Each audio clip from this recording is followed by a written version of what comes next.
안녕하십니까 여러분, 제 감독이 사이다 박준입니다. 윤석열 측 석동현 변호사 내란 행위 한 바 없고 특히 체포의 채자 꺼낸 바가 없다라고 얘기를 하고 있습니다. 자, 그렇지만 너무나 많은 지휘관들, 많은 증언들이 끄집어내라, 국회의원 체포하라 등등의 진술이 있었다고 하죠. 뭐 이런 진술들이 내란죄 가장 중요한 증거, 또 탄핵할 때 가장 필요한 것으로 보이는데, 이렇게 아주 드러난 사실을 또 부인하는 상황이라면 이 국가적 중요한 상황에서 윤석열 계속 그대로 두는 게 맞는지 그 부분 한번 고민을 해봐야 될 것 같습니다. 자, 오늘도 시원하고 재밌는 소식들로 여러분 출근길 함께 하려고 합니다. 생방송 중에 댓글 참여 많이 부탁드리고요. 박지훈의 뉴스 인사이다 지금 바로 시작하겠습니다.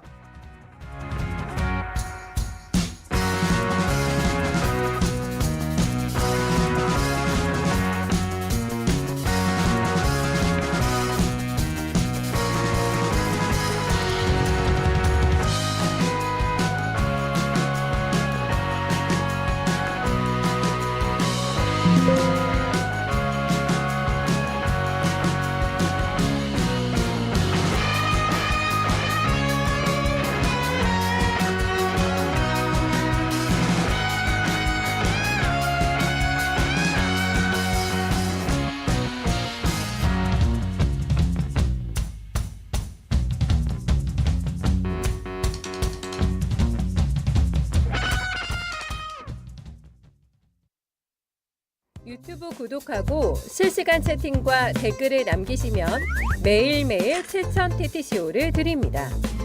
참여 방법은 통통물 어플을 다운로드하고 회원가입과 로그인을 해주세요. 마이페이지에서 나의 회원 고유 번호를 복사해주세요. 유튜브 구독 후 실시간 채팅이나 댓글창에 고유 번호를 한 번만 입력하면 준비 끝! 지금 유튜브 채팅과 댓글 쓰기 참여하고 7,000TTCO 받아가세요. 베프의 촉, 배상원 프로파일러와 함께 한 주간 관심을 끌었던 사건 한번 다뤄보겠습니다.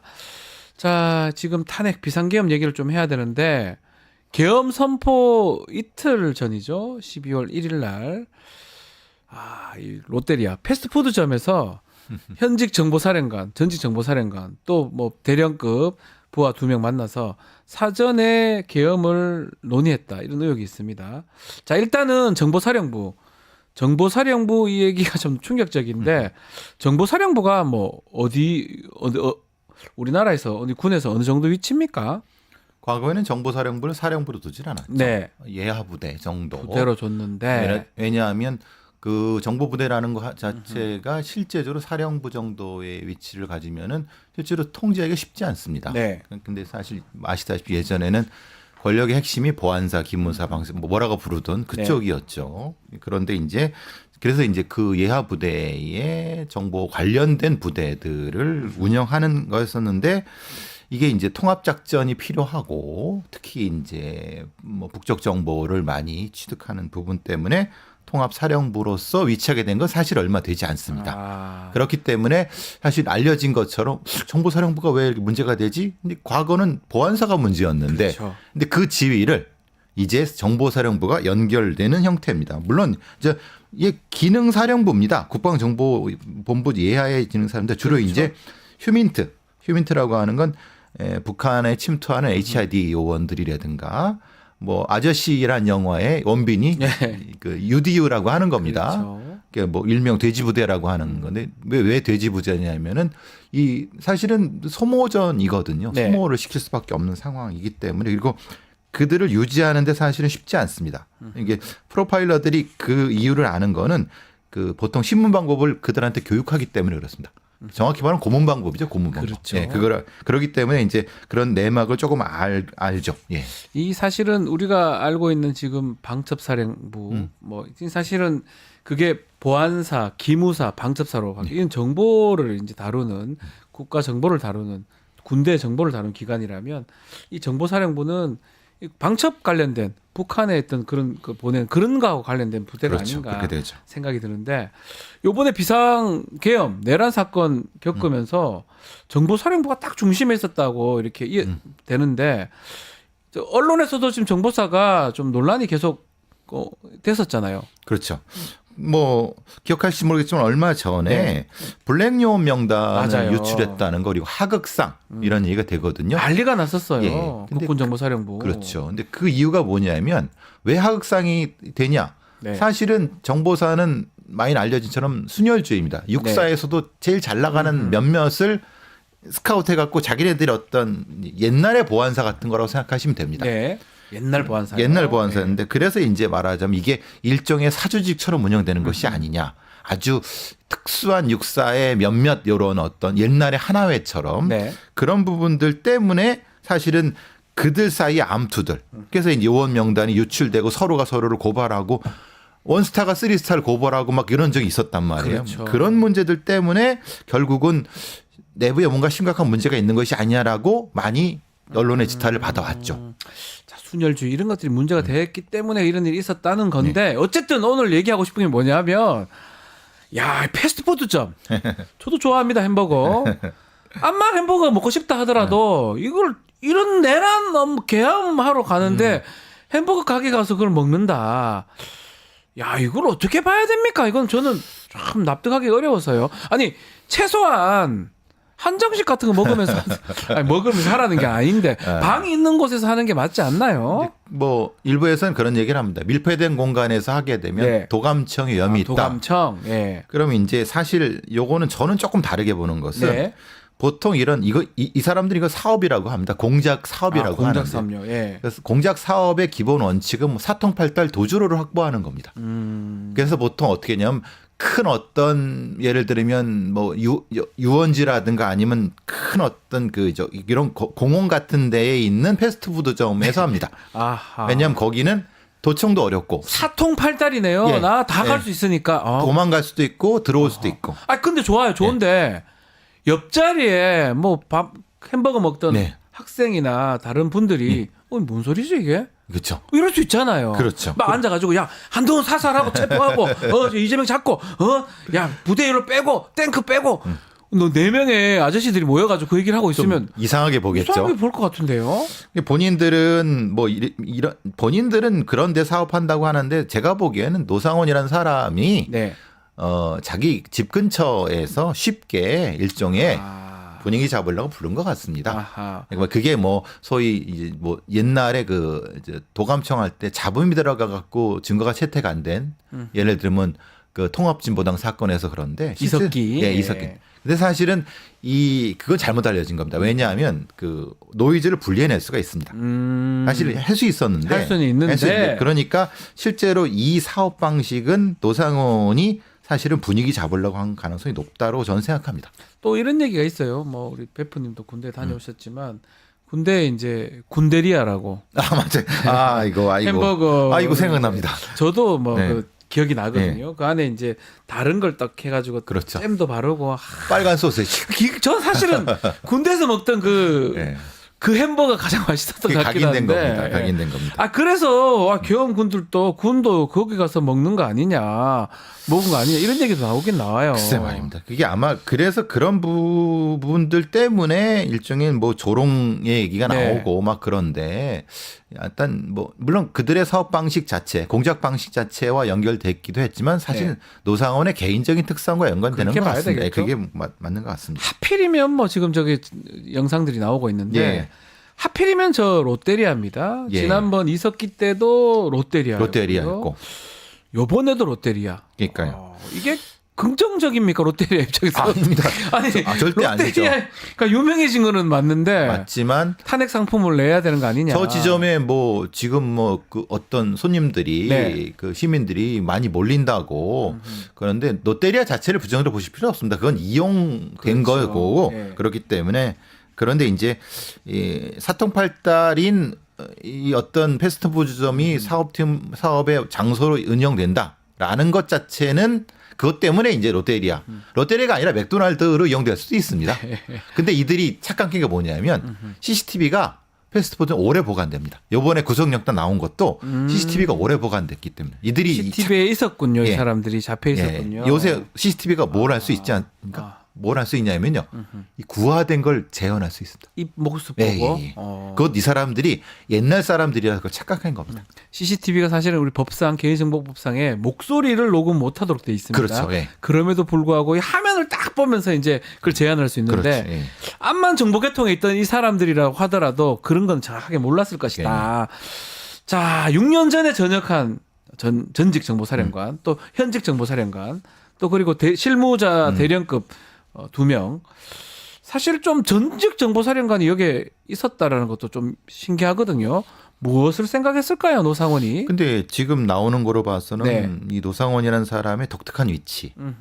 이 사람이 점집을 운영했다고 하더라고요. 너무 놀랐습니다. 네.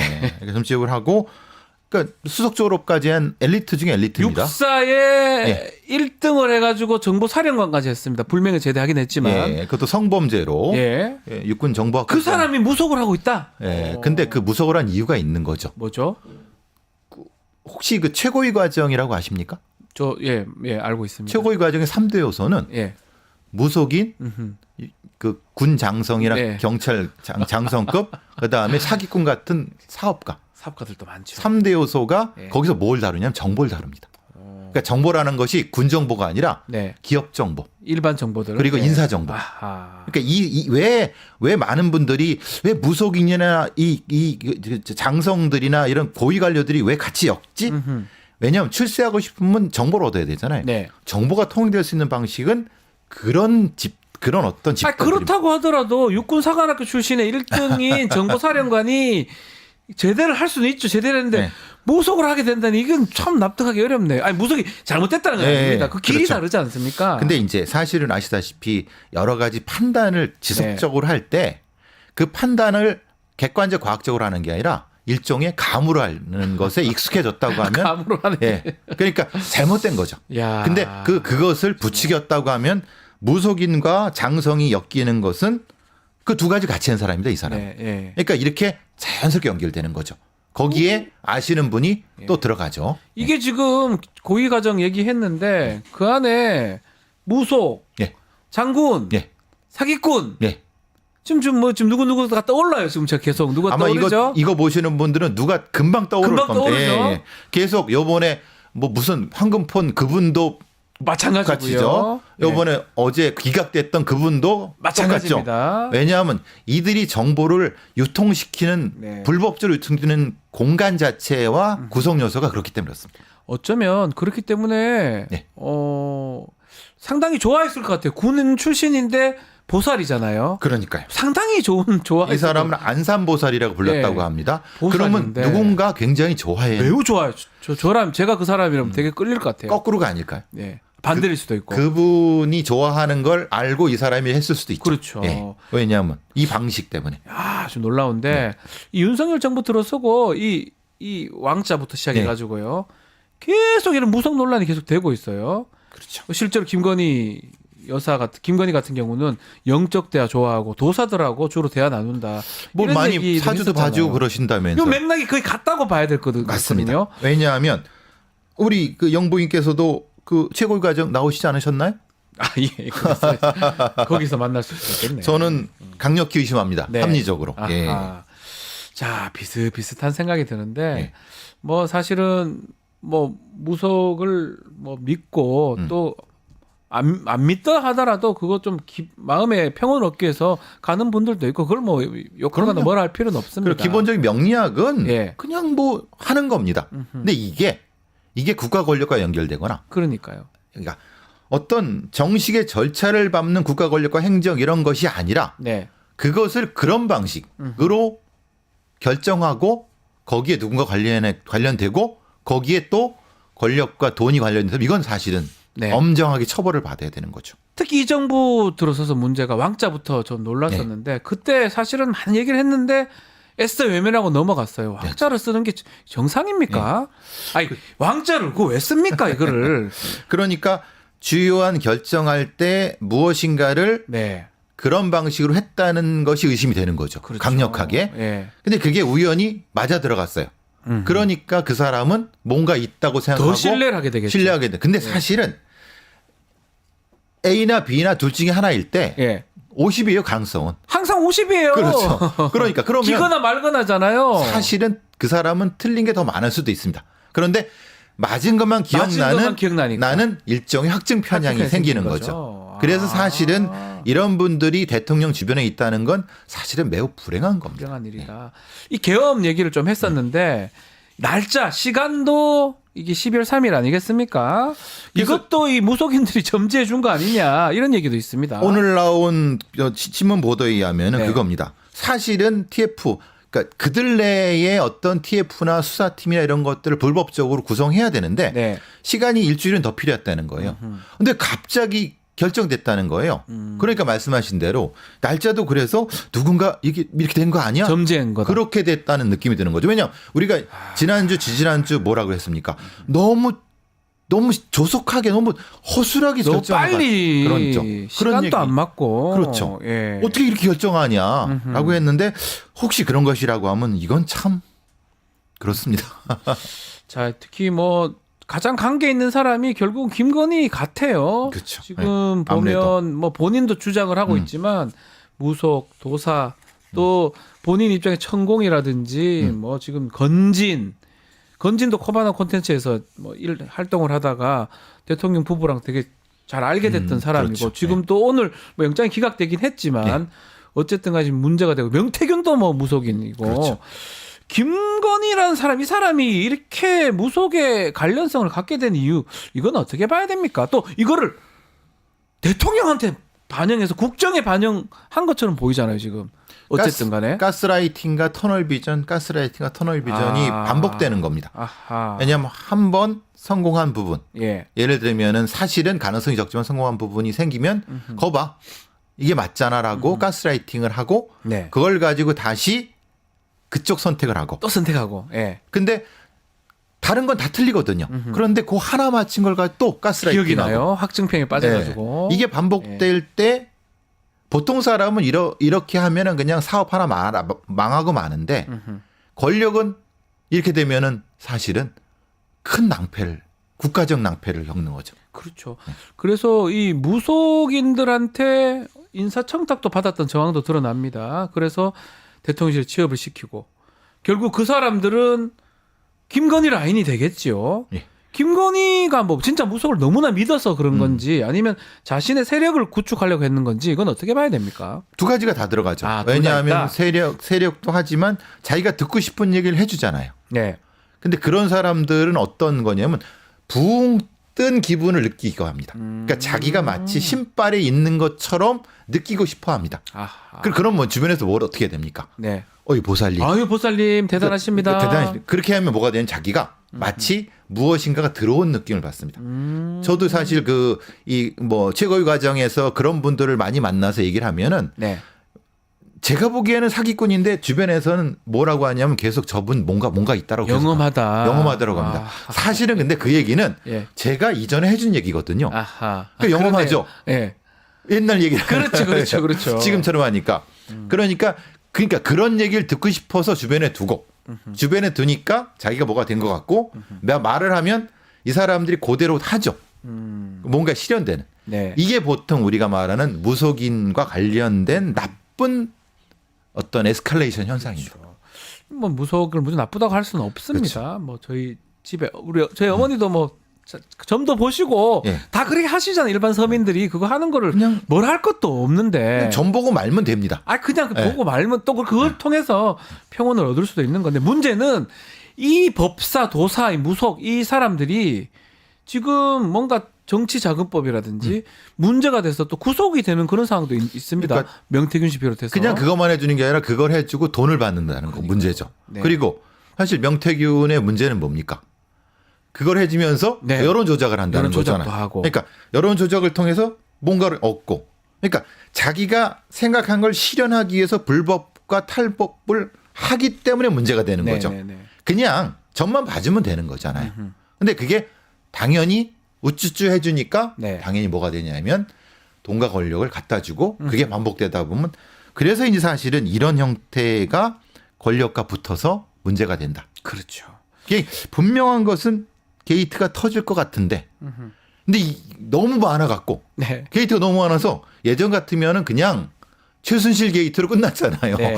지금은 무슨 게이트라 불러야 됩니까? 너무 많습니다. 무속 네. 비롯해서 무속 때문에 내란까지 간 계엄 내란까지 간 상황인데 정유진 님이 왕자 쓰고 나왔을 때 우리가 비웃고 너무 안이하게 생각한 것이다. 이 왕자를 썼다라는 거는 그만큼 정말 이게 필요했던 거예요. 그렇죠. 이게 절박했던 걸려도 거죠. 상관없을 정도로 절박했던 일부러 거죠. 이렇게 딱 보여줄 수도 있어요. 이러면 대통령이 된다고 하니까.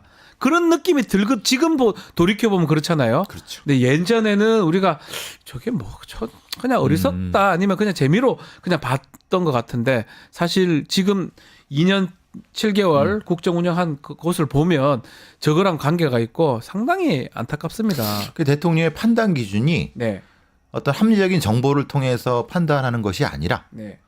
이런 말 같지도 않은 형태의 이런 방식으로 그러니까요. 국가의 그 중요를 결정했다고 하는 게 지금 드러나는 거 아닙니까? 그렇죠. 그게 가장 큰 문제죠. 가장 문제죠. 그리고 거기에 이제 소위 말하는 여사님이 개입돼 있다고 하면 이건 국정농단 자체가 더 큰 엄청난 문제 때문에 더 그렇습니다. 생각할 수도 없을 정도의 그래서 우리 댓글에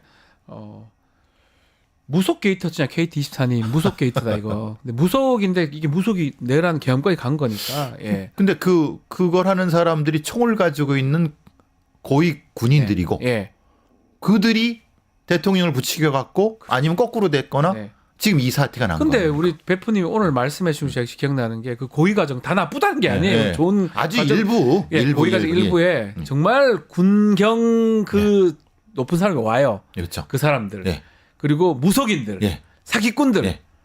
딱 맞아떨어지거든요. 지금 들어보면 그렇죠. 딱 거기서 지금 다 튀어나와가지고 지금 뭐 그 최상병 그 게이트 거기서도 최상병 그 사건에서 딱 나오잖아요. 붙죠. 거기에 돈 된 사람이 네. 누군지 딱 나오죠. 예. 왜냐하면 이게 이 고리가 딱 맞아 들어갈 수밖에 없습니다. 네. 왜냐하면 그들은 정보 장사를 하기 때문에 그렇습니다. 그러니까요. 근데 그 정보가 합리적으로 취득된 게 아니라 이렇게 감이라고 하는 것을 통해서 취득된 겁니다. 네. 이 감이 진짜 그냥 자기가만 느끼고 살면 상관없는데 이걸 통해서 많은 사람의 운명을 좌지우지하는 그러니까 주식도 사야 되고 네가 진급한다 알려주는 기도 하고 넌 진급 못한다 한다 나라가 어떻게 된다 주식 사야 된다 거기서 다 이루어진 거잖아요. 다 이루어지는데 그러다가 이제 사실 안 되면 그만이잖아요. 네. 근데 그걸 또 강제로 진급시키려고 관철을 시키려고 그렇죠. 힘을 썼던 모습까지 그게 문제라는 거예요. 그거를 이용한 거라는 게 그렇죠. 지금 앞으로 나중에 요 내란 사건 정리되면 그 부분도 아마 조사가 좀 되지 않을까 맞습니다. 생각이 됩니다. 알겠습니다. 오늘 배포의 촉은 여기서 마무리하겠습니다. 배상훈 프로파일러님 감사합니다. 감사합니다.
급하게 돌아가는 한반도 정치 안보 상황 매주 금요일 이분과 함께 짚어보겠습니다. 김종대 최강 디펜스 시작해 보겠습니다. 안녕하십니까? 네, 안녕하세요. 네, 피곤해 보이십니다.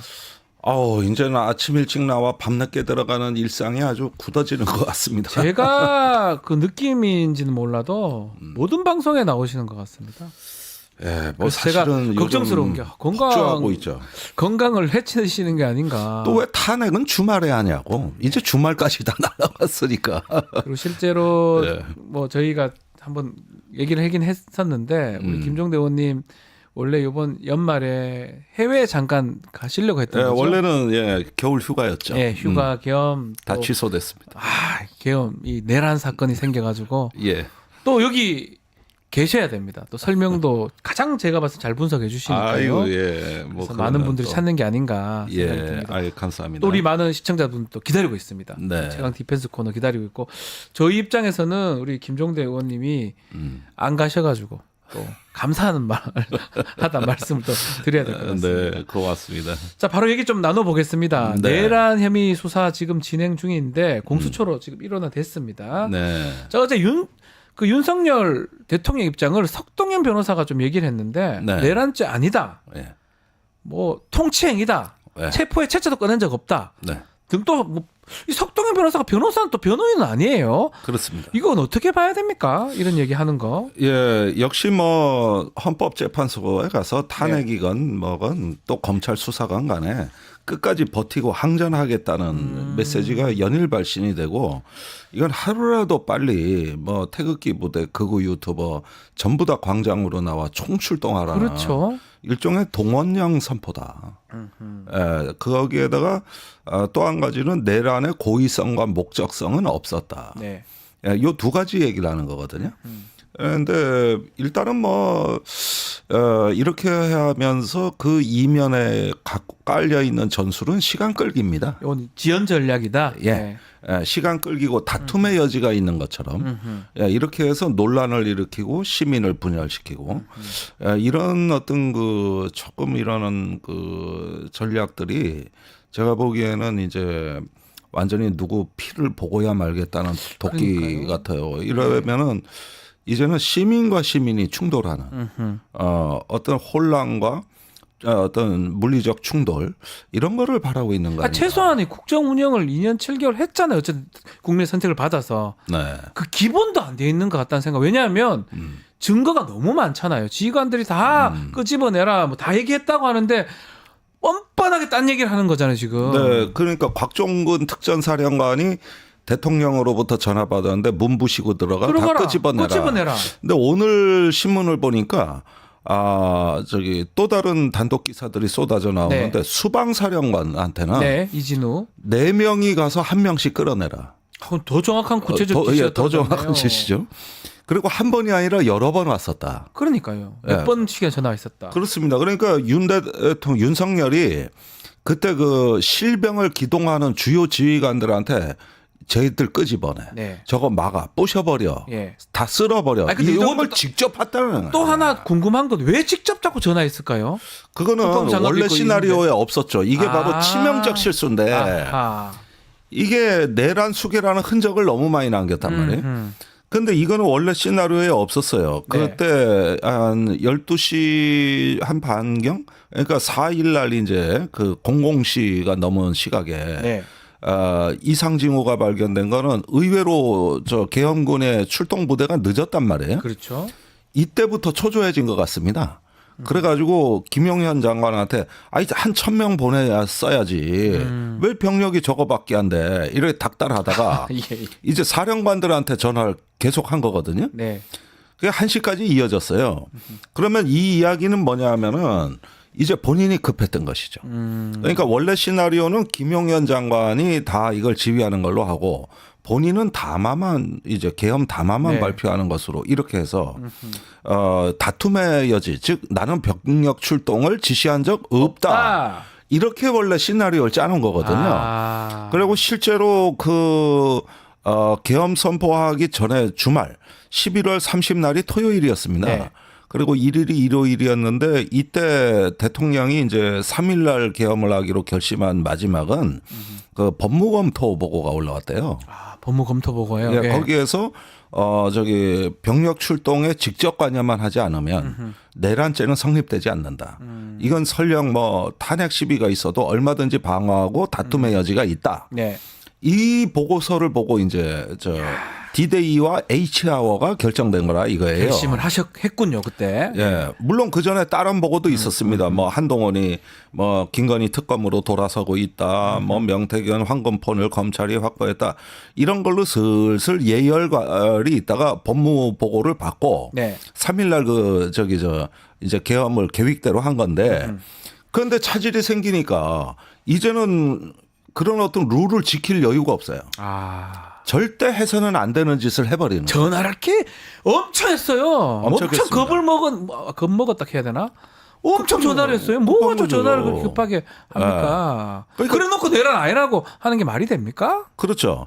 그때 국회는 다른 걱정을 하고 있었습니다. 야당 네. 의원들은.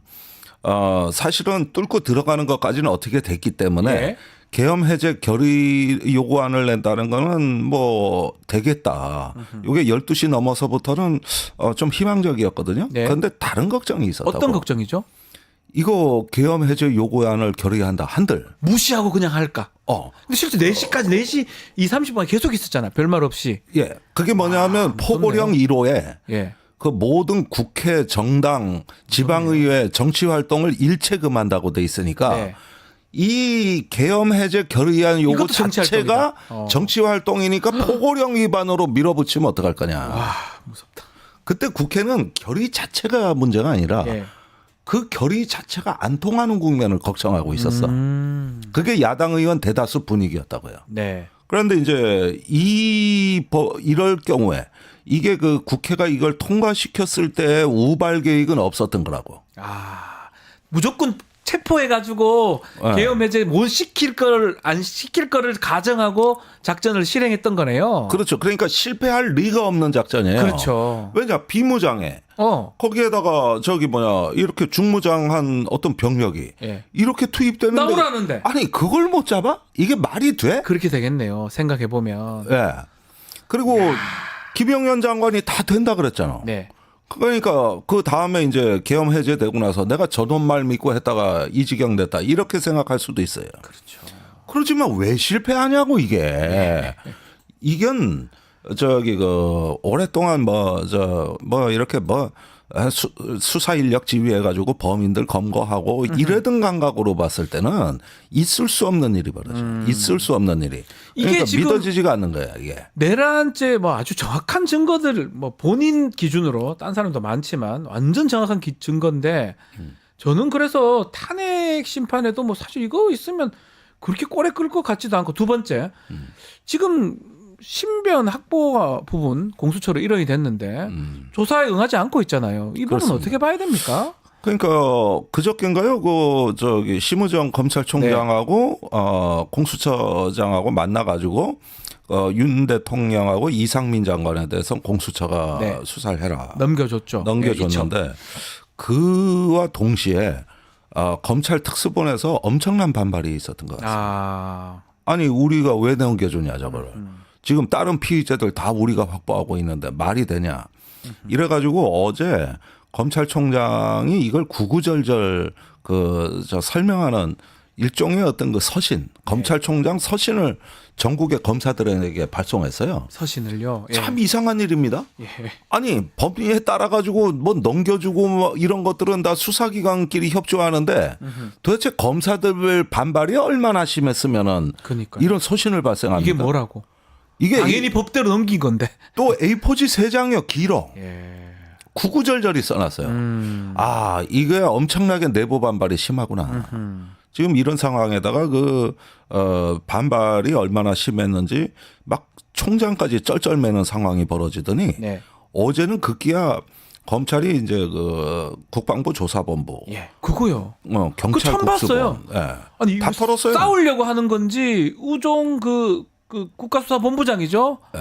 핸드폰 가져가 버리고 네. 또 박헌수 우리 저기 국방부 조사본부장입니다. 예. 거기도 다 가져가 버리고 예. 압수수색을 검찰이 경찰 군사경찰 다 가져가 버렸어요. 조사본부 차장은 구속시킨다는 거. 이 뭡니까? 이거 어떻게 봐야 됩니까? 그러면 조사본부를 초토화하는 거예요. 왜 저래요? 국방부 검찰이? 조사. 근데 국방부 조사본부가 지금 경찰에 들어가서 공조본부라는 이 맞습니다. 수사 주체거든. 네. 거기가 초토화되는 거라고. 영등포 경찰서도 가고.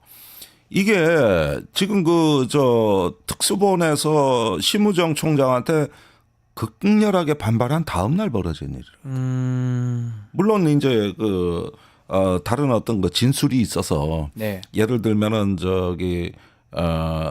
경찰 강력계 형사 10명을 맞습니다. 파견받아서 정치인 체포조에 쓰려고 했다. 이런 진술들이 이제 나왔기 때문에 압수수색을 들어갔다. 명분은 되는데 어제를 디데이로 해가지고 완전 다 쓸어버렸어요. 완전히 다. 압수를 해버렸어요. 예. 경찰, 국방부 다. 예. 예. 이런 식으로 가다 보면은 제가 보기에는 이제 기관 간의 다툼이 내전의 수준으로 확대되고 있는 조짐이고. 이게 좋은 현상인가요? 나쁜 현상인가요? 아니, 이제는 검찰이 완전히 자기들이 모든 걸 다 죽여도 하겠다는 저는 지난번에 계엄이 국방부 주도의 계엄이었다면 네. 지금은 검찰 주도의 또 모종의 사태가 사태가 일어난 일어나고 것이다. 있는 것이다. 예. 예. 그러면서 한덕수 총리의 시간 끌기, 그 다음에 검찰의 수사 독점, 이런 것들이 국정에 다 어우러지고 또 윤석열과 석동현의 일종의 결사항전, 네. 이런 것들이 뒤엉켜가지고 막 그냥 혼란이 벌어지는 게 이게 지금 굉장히 심각한 심각한 상황으로 심각하죠. 보인다. 예. 예. 검찰이 이렇게 2차 배놓고 하루 만에 반대로 한 거는 뭔가 노리고 한 겁니까? 아니면 상황이 좀 그렇게 된 겁니까? 근데 사실은 진술이 나온 건 맞거든. 예. 여인형 나왔긴 나왔겠죠. 아니면 영장이 나올 일도 없을 건데. 네, 근데 문제는 여인형 방첩사령관인 것 같아요. 지금 여인형한테서 계속 진술을 받아내면서 네. 여인형이 언론에 보도되는 거 잘 보세요. 윤석열이 네. 작년부터 계엄 얘기를 했고 올해 여름에 특히 계엄 얘기를 많이 한 거거든요. 네. 그때마다 자기 말리고 심지어 무릎 꿇고 만류했다. 그런 얘기도 거의 했었어요. 울다시피 만류했다. 예. 이런 거 계속 나가지 않습니까? 여인형을 좀 봐주고 그러면서 받아낸 게 경찰 쪽에 뭐 없냐, 군 쪽에 뭐 없냐, 예, 이런 거를 또 얻은 거 진술을 아니냐. 받아요. 그러면 여인형을 살살 봐주면서 거꾸로 이제 경찰과 군사 경찰을 갖다가 조질 수 있는 뭔가 이런 다량의 진술을 받아냈단 말이에요. 그러니까 윤 대통령에 관한 게 아니고 네. 주로 경찰에 관한 거란 말이에요. 지금은 윤 대통령에 관한 뭐가 좀 새로운 게 나와야 되는데 그러니까요. 내란 수괴보다는 내란 잔당들을 일단은 수사하는데도 관심을 갖고 있는데 네. 가장 중요한 게 여인형의 진술입니다. 여인형이. 예. 예. 오히려 김용현은 대통령하고 한 몸이 돼가지고 딱 버티니까 그리고 대통령 뜻이었다 이렇게 얘기를 하거든요. 네. 그런데 여기에서 별로 의미 있는 진술이 안 나오고 있어 지금. 더 이상 안 나오고 있습니다. 예. 그리고 진술 거부를 하고 있다고. 네. 그리고 버텨버려. 그러니까 살살 구실는 게 여인형 같아요. 그러면 예. 의원님 보시기에는 지금 상황에서 어떻게 하는 게 맞습니까? 지금이라도 저는 윤석열을 체포하거나 영장하거나 이게 맞지 않나요? 예, 그런데 계속 놔둬야 이런 됩니까? 식의 난립하는 수사기관의 네. 소모적인 경쟁을 정리하려면 일단 내란 특검이 굉장히 특검법 절실하고요. 빨리 통과가 돼서 예, 거기서 그래야 이게 정리해야 다 되겠죠. 정리가 된다는 거. 예. 예, 요거 하나는 좀 있고 그다음에 윤석열 체포는 생각보다 늦어지는 것 같습니다. 계속 안 되고 있습니다. 예. 벌써 됐었어야 되지 않나 싶은데요. 그렇죠. 그러다 보면은 이제 시간 벌기. 예, 그런데 또 한덕수라는 인물의 변수가 의외로 커 보입니다. 지금 어제 법안 6개 거부권 행사하겠다 얘기했습니다. 예, 사실은 그 법안 6개는 거부해도 민주당이 이거 갖고 네. 판을 뒤집을 정도는 아니에요. 사실 하루 이틀 된 법도 아니에요. 그렇죠. 오래전부터 있고 이미 양곡관리법은 윤석열이 대통령이던 시절에 맞습니다. 다 거부했었던 계속 법들이에요. 거부했던 법안이었죠. 예. 예. 그러니까 새로울 것도 없어. 그리고 한덕수 입장에서는 농림부 장관, 주무장관이 반대하니까 네. 이걸 통과시킬 수는 없지 않느냐. 이렇게 핑계를 대고 있단 말이에요. 그것도 사실 틀린 얘기는 아니에요. 그러니까 이거 갖고 너무 민주당이 그 한덕수하고 결전을 벌일 필요는 없다. 네.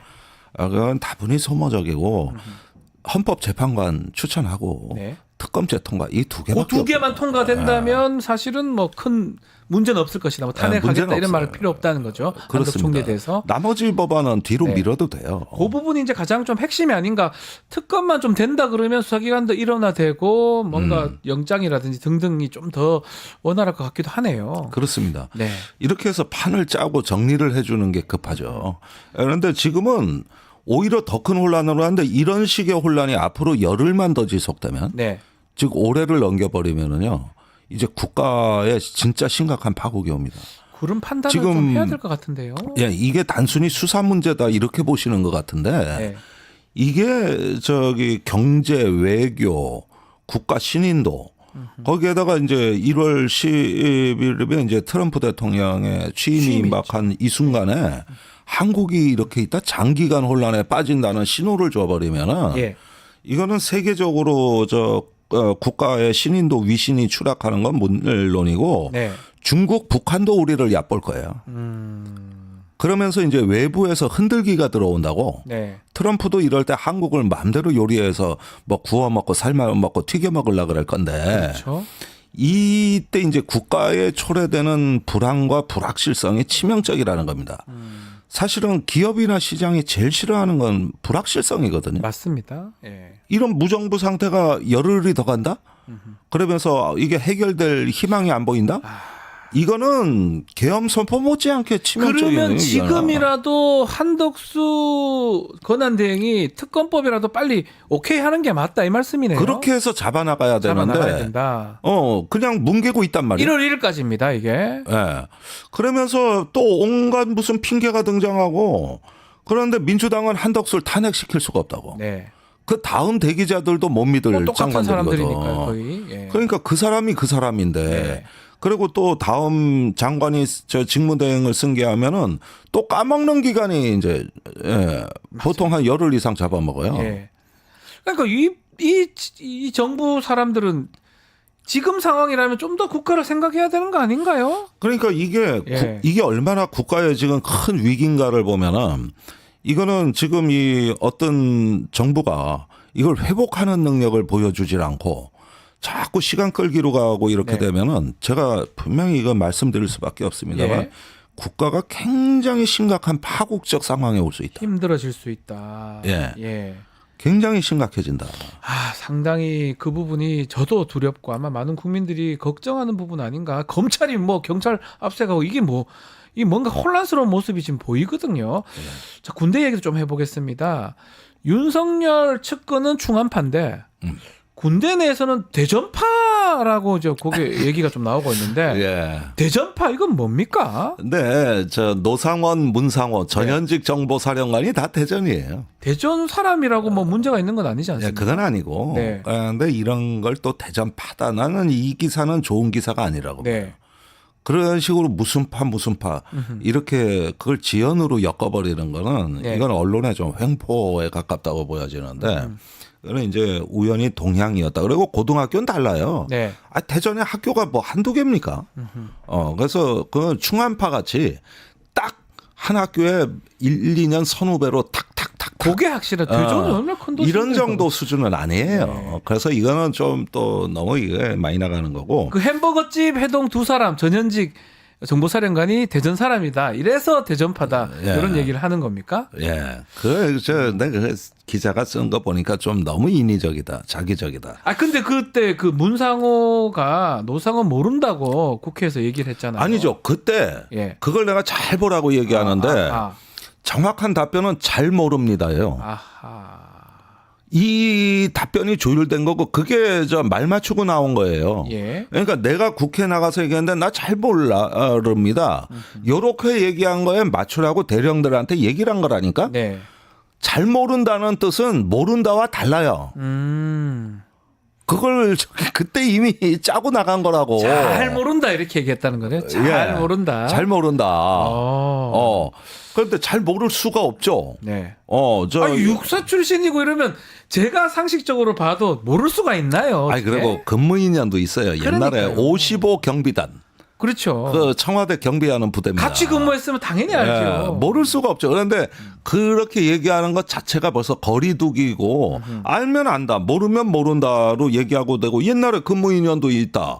이렇게 얘기하면 되는 건데 왜 저런 답변을 하겠냐. 아하. 요게 가이드라인이라는 거를 대령들한테 다 지시를 한 겁니다. 예. 그래가지고 거짓말을 한 거예요. 출마를 했어요. 거짓말을 했는데 이제 그 거짓말에는 어마어마한 비밀이 숨어 있던 거지. 사실은 이게 햄버거집 회동하고도 연결이 되는 거네요. 그렇습니다. 아. 노상원이를 알아서는 안 되는 이유.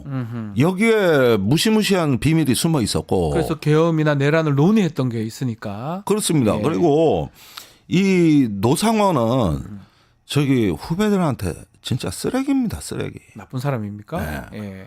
난 이런 평가를 들어본 적이 없어.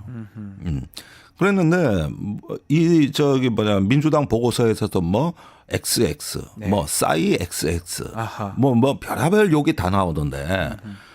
그거 제가 실제로 들은 얘기예요. 실제로 의원님도 실제로 들은 노상원에 대해서 그렇게 들었다. 아니 제가 쭉 동기생이나 후배들 전화 돌려볼까요?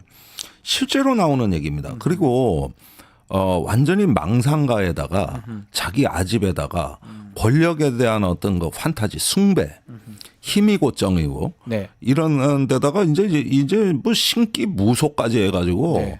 이 사람이 그 위험한 사람이라고. 상당히 위험하다. 굉장히 위험한 사람이에요. 이 사람이 이번에 전면 등장했습니다. 햄버거집의 전직 정보사령관 노상원. 거기에다가 또 눈에 띄는 게 이기갑 여단의 93회 여단장이 당시 휴가 내고 그 근처에 정보사령부 사무실에 대기를 하고 있었다. 판교에.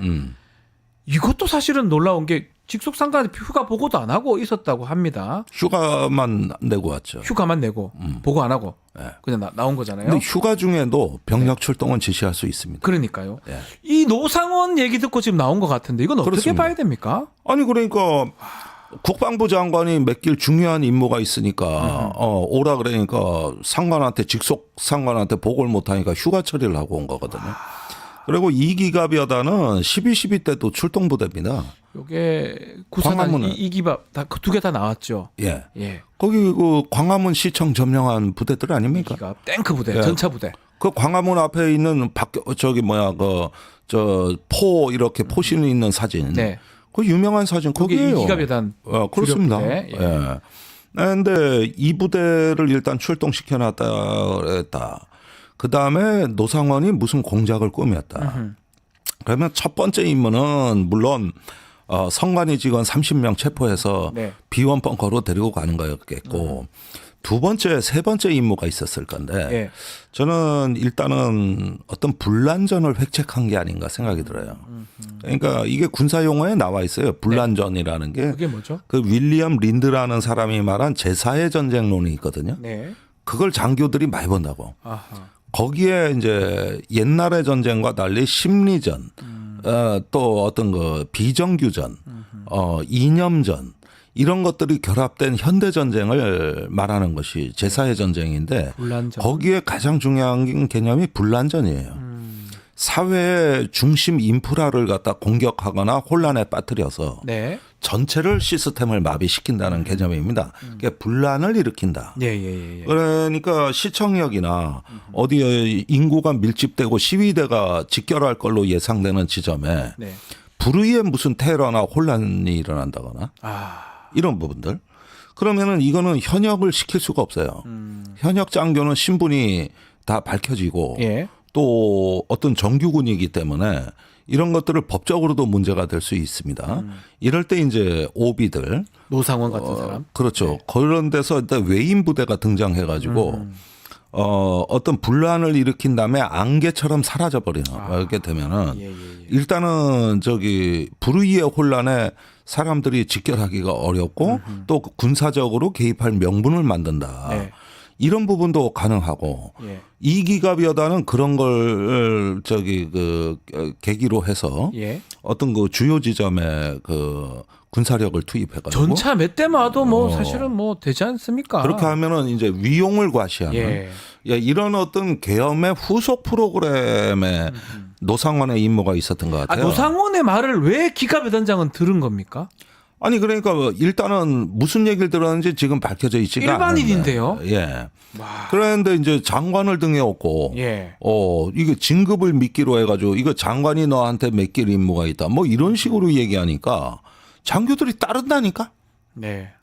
따르는 것도 놀랍네요. 네. 자기 직속 상관도 아니고 6년 전에 지금 벌써 전역한 네. 그 사령관을 따른다는 게 노상원 씨 얘기 조금 더 해보면 이 사람 점집하고 뭐 보살이다. 안산보살. 예, 이렇게 또 얘기를 하던데. 네. 본인이 보살된다는 게 거기 손님들이 끊이질 않았다는 거 아니요. 용안집이라고. 어떻게 봐야 됩니까? 신기 있는 보살이라 하는데. 아니 그러니까 우리가 네. 지금 이게 어떤 군사력을 운영하는 이 엘리트 집단 내에서 네. 이게 이제 육사의 문화이자 전통이라고 할 수 있는데 어떤 상식과 합리성 또 국민들의 어떤 정신 속에서 하나의 전문 직업인으로 우리도 그 일원이다. 이런 어떤 이 현대 민주 사회의 군인의 직업 의식이 사라지고 네. 그 자리에 독특한 엘리트주의. 그다음에 자기들만의 선민 의식.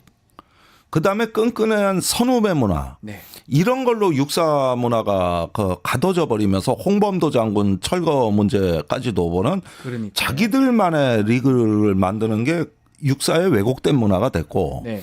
거기에서 이 노상원이라는 자는 장관의 권위를 등에 업어가지고 후배들에게 접근하는 일종의 어떤 그 브로커 역할을 했단 말입니다. 그러니까요. 그러니까 이런 가운데서는 자꾸 일반인 국민들 정서하고 괴리돼 가지고 이상한 어떤 그 별개의 집단을 양성하는데 이걸 전문 용어로 신직업주의라 그래요. 아, 친직업주의라고. 네, 그게 뭐냐면 그 미얀마 군사 쿠데타의 군부가 네. 우리는 국가를 책임지는 엘리트이자 국가의 주인이다. 이런 군부 의식이 형성이 되는데 이걸 신직업주의라고 한단 말이에요. 네. 잘못된 직업주의란 뜻이에요. 그랬는데 이 오늘날 우리 육사가 미얀마의 쿠데타 일으킨 군부하고 별반 다를 것이 없는 참. 그런 어떤 상태로 가는데 이렇게 되다 보니까 이게 어떤 그 논리와 사상 또 철학으로서 이렇게 풍부하게 채워지지 못하고 고립되니까 네. 그 정신적인 공허감을 뭘로 자꾸 채우려 그래. 그러다 보면 주술이 등장하고 무속이 등장하고 거기에다가 이 사람들의 신앙은 힘입니다. 힘, 파워, 권력이 곧 선인 겁니다. 네. 이런 식이 종교화되는 하나의 어떤 자기들만의 그 하나의 정신 세계를 구성하고 무속이 들어가고 네. 그리고 이 노상원이라는 자는 원래부터가 군 생활을 할 수 없는 완전히 좀 사이코패스 기질이 있단 말이에요. 네. 그래가지고 실제로 실형을 받고 나왔고 그렇죠. 물론 나중에 집행유예로 감형이 됐지만 예. 그러니까 이런 가운데서 자기가 그 여성 교육생을 지배하려고 했던 거 아닙니까? 그게 성폭력으로 이어졌던 거고. 네. 그러니까 자기는 왕인 거예요. 왕이 그 마지막으로 좀 전에 우리 저 베프 촉 시간에 이렇게 그 최고위 과정 같은 데 가면 군경의 고위 간부들도 있고 예. 거기 무속인도 많고 김건희도 그거 같잖아. 사기꾼도 많고 예. 그 얘기를 하면서 여기서 이뤄진 거 아니냐 이런 분석을 좀 해주셨거든요. 의원님 어떻게 맞습니다. 보십니까? 뭐 김건희도 서울대 최고위 과정을 예. 나왔죠. 네. 예. 그리고 거기 가면은 사실 그런 다종다양한 사람들이 오거든요. 아. 그게 그 일종의 사교 클럽이라고 네. 보면 되는 것이죠. 그게 과연 국내 유명 대학마다 다 그런 과정을 운영해. 다 있습니다. 거의 다 있습니다. 예. 예. 아, 그거 나쁘다는 건 아니고 예. 그거를 그렇게 이용하고 이 노상원 같은 사람도 아마 거기 가지는 않았겠지만 어쨌든 군내 무속인의 이런 직업이 있으니까 연관성이 자꾸 김건희하고 연관성이 떠오르거든요. 그렇죠. 뭐 저만 그런가요? 모르겠습니다. 그런데 이런 부분들은 우리가 한 사회가 어떤 그 상식과 합리를 기초로 한 상호 간의 그 신뢰와 또 인간의 품격, 덕목으로서 이렇게 신뢰를 쌓아가는 문화가 파괴되고 네. 이런 걸 갖다가 이제 이런 열린 사회를 파괴하려는 어떤 세력들이 일종의 어떤 그런 어떤 상식을 깨는 다른 식의 그 정신 세계. 네. 이런 걸 해가지고 사회에 이제 어떤 도전할 수 있는 에너지를 얻기 위해서 다른 근거를 찾는 거예요. 그러네요. 그런 게 이제 무속, 돈, 권력입니다. 네, 딱 그게 맞아 떨어져요. 예, 이런 것으로 뭉쳐진 일종의 이익 집단. 예, 이렇게 해가지고 저 일종의 허영심이라고 저는 얘기하고 싶어요. 알겠습니다. 자, 잘 좀 해결이 돼야 될 것 같은데요. 우리 또 의원님 휴가도 좀 보내드리려면 돼야 되는데 아마 당분간은 못 가시지 않을까 생각이 듭니다. 자, 오늘 최강 디펜스는 여기서 마무리하겠습니다. 김종대 의원과 말씀 나눴습니다. 감사합니다. 네, 고맙습니다.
자, 이번 내란에서 노상원 전 정보사령관 이 사람 관여 사실도 드러나고 있고 북한군 정황, 위장 정황 여러 가지 놀라운 일들이 계속 드러나고 있는데 관련해서 오늘 부승찬 의원과 이야기 좀 나눠보겠습니다. 의원님 안녕하십니까? 예, 안녕하십니까.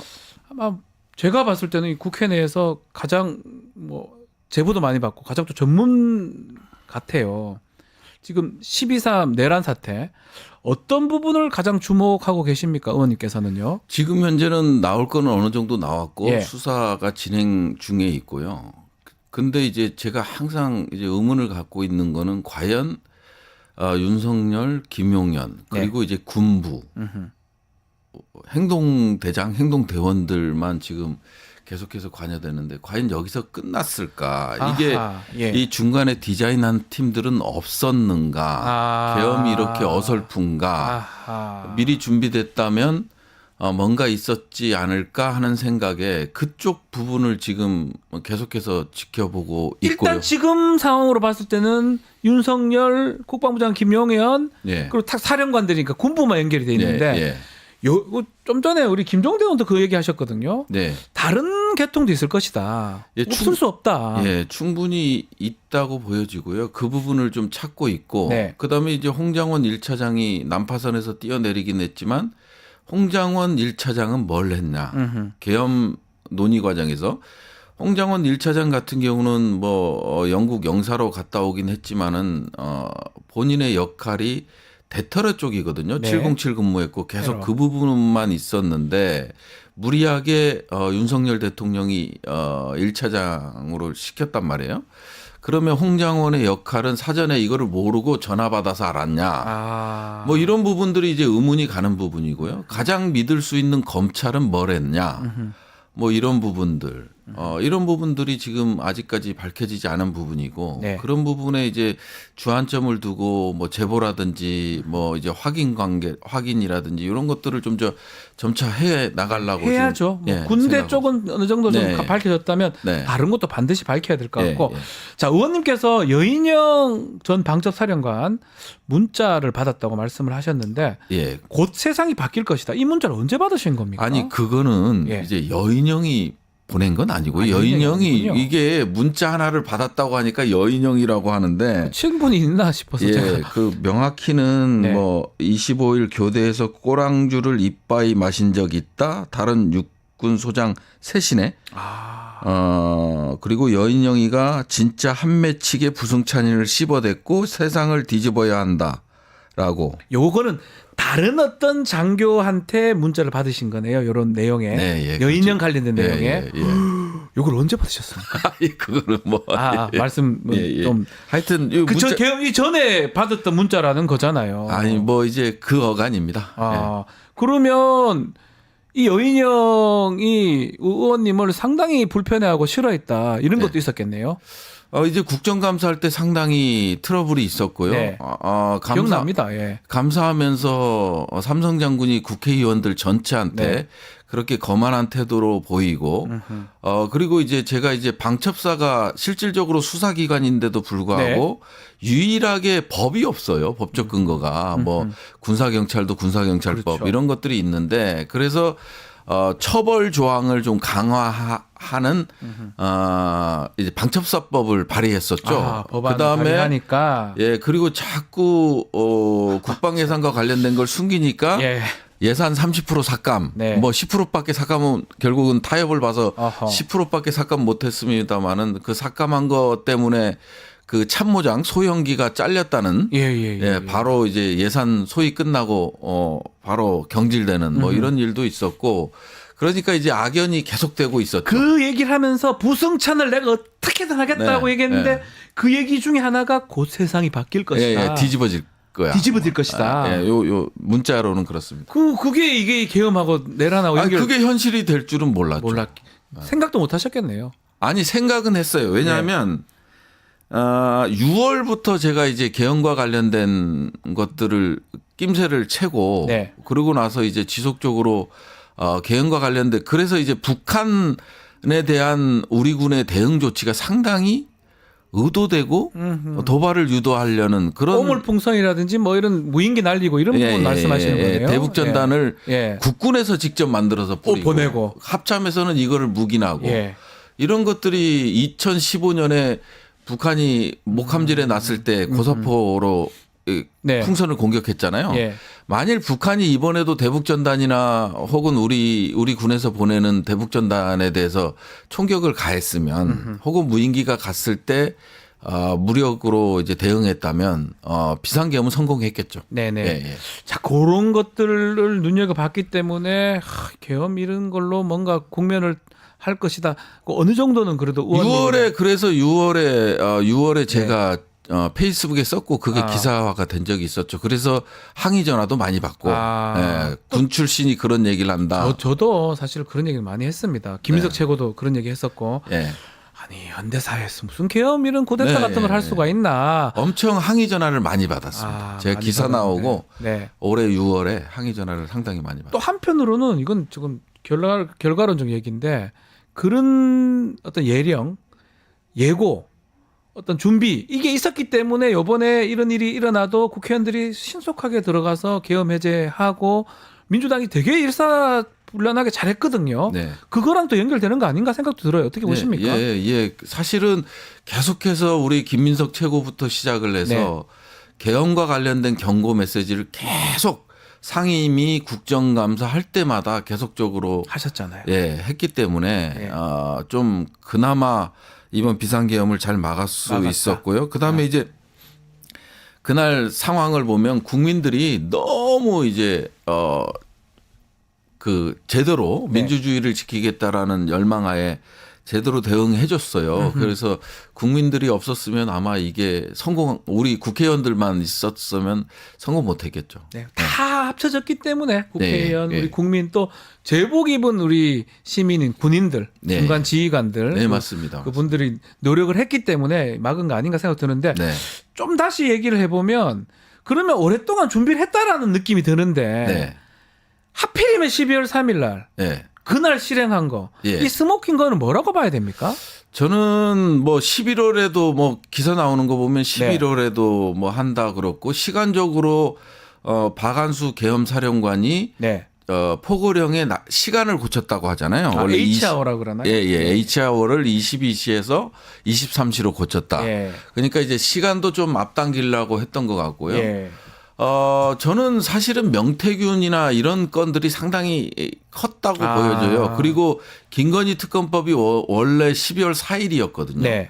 12월 4일로 계획돼 있다가 이제 주말로 연기한 겁니다. 전략적으로 민주당에서 주말로 연기했는데 이거에 대해서 대통령이 못 참지 않았겠나. 그리고 한동훈 측에서 이거 가결시킬 수도 있다 이런 네, 예, 그 얘기도 메시지가 계속 나왔고요. 아. 11월 30날, 12월 1일 날 김종대 의원께서 말씀하셨는지 모르겠지만 그때 이제 윤석열 쪽에서 한동훈을 만나겠다고 메시지를 보냈는데 한동훈이 이제 그거를 받지 않고 그다음에 이제 야. 언론에다가 이거 뭐 통과 가능성 뭐 이거에 대해서 네. 언급하니까 이제 다급해졌던 것 같고요. 그쪽에서도 알긴 알 겁니다. 본회의 전날 날짜를 선택하는 게 상당히 네. 국회의원들이 다 대기하고 있고 하기 때문에 어렵다라는 건 알았음에도 불구하고 좀 절박함이 있었던 게 아닌가 싶습니다. 자, 그리고 지금 여인영 얘기를 좀 했는데 이 체포 명단을 김용현한테 받았다고 얘기를 하고 있고요. 네. 특히 윤석열이 평소에 안 좋게 생각했던 사람들을 언급했던 사람들을 이렇게 예. 작성했는 거 아니냐 이런 얘기도 나오는데 예. 윤석열 본인이 작성했을 가능성도 없을까요? 어떻게 보십니까? 일단 뭐 윤석열과 김용현이 작성했을 가능성이 높아 보여요. 아, 둘이가 작성했다, 예, 체포 명단은? 이름들이 들어간 거 보면 네. 김민석이나 뭐 조국이나 뭐 이런 분들이 들어간 걸 보면 김용현하고 윤석열이 작성했을 가능성이 좀 있어요. 김민웅인데 김민우 적어놓고 뒤에 동그라미 쳤더라고요. 예, 그러니까 누군지도 몰랐던 것 같아요. 그 지시 받는 사령관이나 이런 분들 입장에서는 전혀 모르고 있었던 게 아닌가. 그리고 이제 구구 유튜버에서 이제 많이 나오는 인물들 네. 위주로 돼 있더라고요. 네. 예. 자, 지금 노상원 얘기를 좀 했는데, 이 노상원이 이게 오래전에 이제 퇴역했던 네. 나갔던 군인인데, 어쩌면 지금 비선 역할로 네. 일반인 민간인이 계엄 내란 사태에 깊숙이 개입이 돼 있거든요. 네. 이게 가능한 일입니까? 일단 멘탈적으로 상당히 노상원 자체가 출신도 그렇고요. 네. 출신을 보면 뭐 대전 출신의 네. 그다음에 지금 박홍렬 네. 전 경호실장이죠. 네. 박근혜 대통령 경호실장의 총장할 때 이제 비서실장도 김용현이 했고 이제 그런 관계 속에서 이제 노상원이가 이제 또 일본통입니다. 일본 쪽입니까? 일본통에서 예. 일본에서 이제 5년 정도 파견 근무를 갔었던 인물이고, 그다음에 육군사관학교 수석 졸업하고, 그다음에 이제 문상호하고는 이제 경호실 근무연도 있지만 네. 실질적으로 봤을 땐 7사단의 이제 대대장, 수색 대대장을 둘 다 같이 했거든요. 인연이 있네요. 네, 그래서 상당히 그 노상원이 문상호를 아꼈던 것으로 보여집니다. 그리고 이제 또 본인이 사실은 이제 성추행 문제로 해서 네. 정보학교장 할 때 성추행 문제로 해서 이제 해임되는 그런 일도 있고 하니까 이런 것들을 만회하려는 생각을 좀 했었던 것 같고요. 무엇보다 이제 부정선거에 대한 인식이라든지 이런 게 잘 김용현하고 맞아 떨어졌고요. 딱 떨어지니까. 그리고 이제 과거에 이제 박흥렬을 중심으로 왼팔 오른팔이었으니까 김용현하고 노상원이 네. 그런 관계 속에서 이제 김용현이 소통을 자주 했던 것으로 지금 그렇게 알고 있습니다. 이 노상원, 이 정보사의 이 폐쇄성이 노상원 역할을 좀 할 수 있도록 했게 아니냐 이런 분석도 있는 것 같은데 네. 정보사는 어떤 기관이고 어떤 특징을 갖고 있습니까? 기본적으로 모든 정보를 수집하고 분석하고 그 다음에 이제 특수 정보라는 게 존재합니다. 그러니까 우리가 아는 지금 뭐 기무사, 보안사, 방첩사로 가는 그거하고는 완전히 다른 완전 거죠. 다르죠. 네, 대북 정보 위주로 해서 네. 대북 정보뿐만 아니라 해외 정보까지 다 하고요. 네. 그다음에 대북 정보 같은 경우는 뭐 영상 감시, 감청 뭐 이런 것들이 주 업무고요. 그다음에 뭐 기술 쪽으로 보면은 뭐 항공기라든지 미사일에 대한 성능 분석, 그리고 이제 특수 임무와 관련돼서는 HID 같은 요원들을 관리하고, 네. 그다음에 이제 북한들의 주요 표적, 그다음에 인물들을 분석해서 어떻게 암살할 것인가, 뭐 이런 업무까지 다 하는 데가 정보의 전체적인 군에서 예. 그런 역할을 담당하는 데가 정보사라고 보시면 됩니다. 이번에 이 정보사가 이 내란 계엄에 아주 중요한 역할을 했죠. 뭐 한 네. 거라고 봐야 되겠죠. 했죠. 뭐냐면은 실질적으로 보면 이게 우리가 관심을 가져야 될 게 네. 신문단장이 들어갔다라는 거하고 신문단장은 뭐냐면 이제 체포를 했을 때 제2 수사단을 만들겠다라는 거예요. 그러면 이제 국회의원들에 대한 신문은 정보사에서 담당할 가능성이 상당히 네. 높아 보이고 그다음에 이제 빵빵빵 여단에서 또 개입했다라는 거는 HID가 들어간다라는 얘기인 거고 HID가 들어간다면 이제 어떤 역할을 할지 이제 뻔한 거고. 네. 그래서 이제 상당히 중요한 아하. 정보사의 임무를 맡고 있는 장들이 개입한 거죠. 말씀대로라면 이 정보사에서 선관위 직원들 체포하고 해가지고 신문까지 해서 네. 부정선거를 맞다.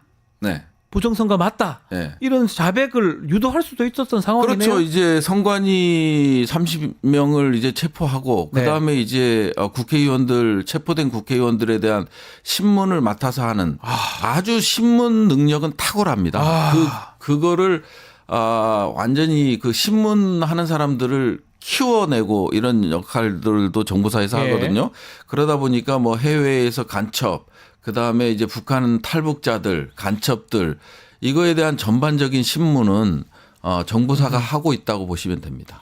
야, 그럼 정보사 이거는 뭐 진짜 우리 상상할 수 없는 일들이 좀 일어날 뻔했는 게 아니냐. 그리고 무섭습니다. HID 같은 경우도 예. 마찬가지고요. HID 같은 경우는 우리가 1952년 금정산 공비 침투 사건 이거를 네. 생각하시면 될 것 같습니다. 이승만 대통령이 발췌 개헌을 노리면서 네. 여소야대 전국을 어떻게든 넘어보고 그리고 대통령 직선제로 간 거 아닙니까? 그때 당시만 하더라도 죄수들을 형무소에 있는 죄수들을 풀어서 네. 공비 역할을 맡기고 그거를 계엄령 근거로 그리고 계엄령의 지속 그다음에 국회의원 체포 근거로 사용했던 거거든요.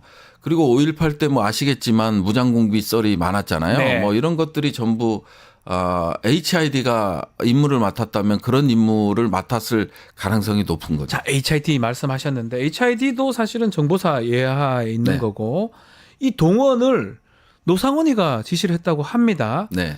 HID가 뭐 말씀하실 수 있는 까지만 말씀 주시죠. 어떤 역할을 하려고 저기 간 겁니까?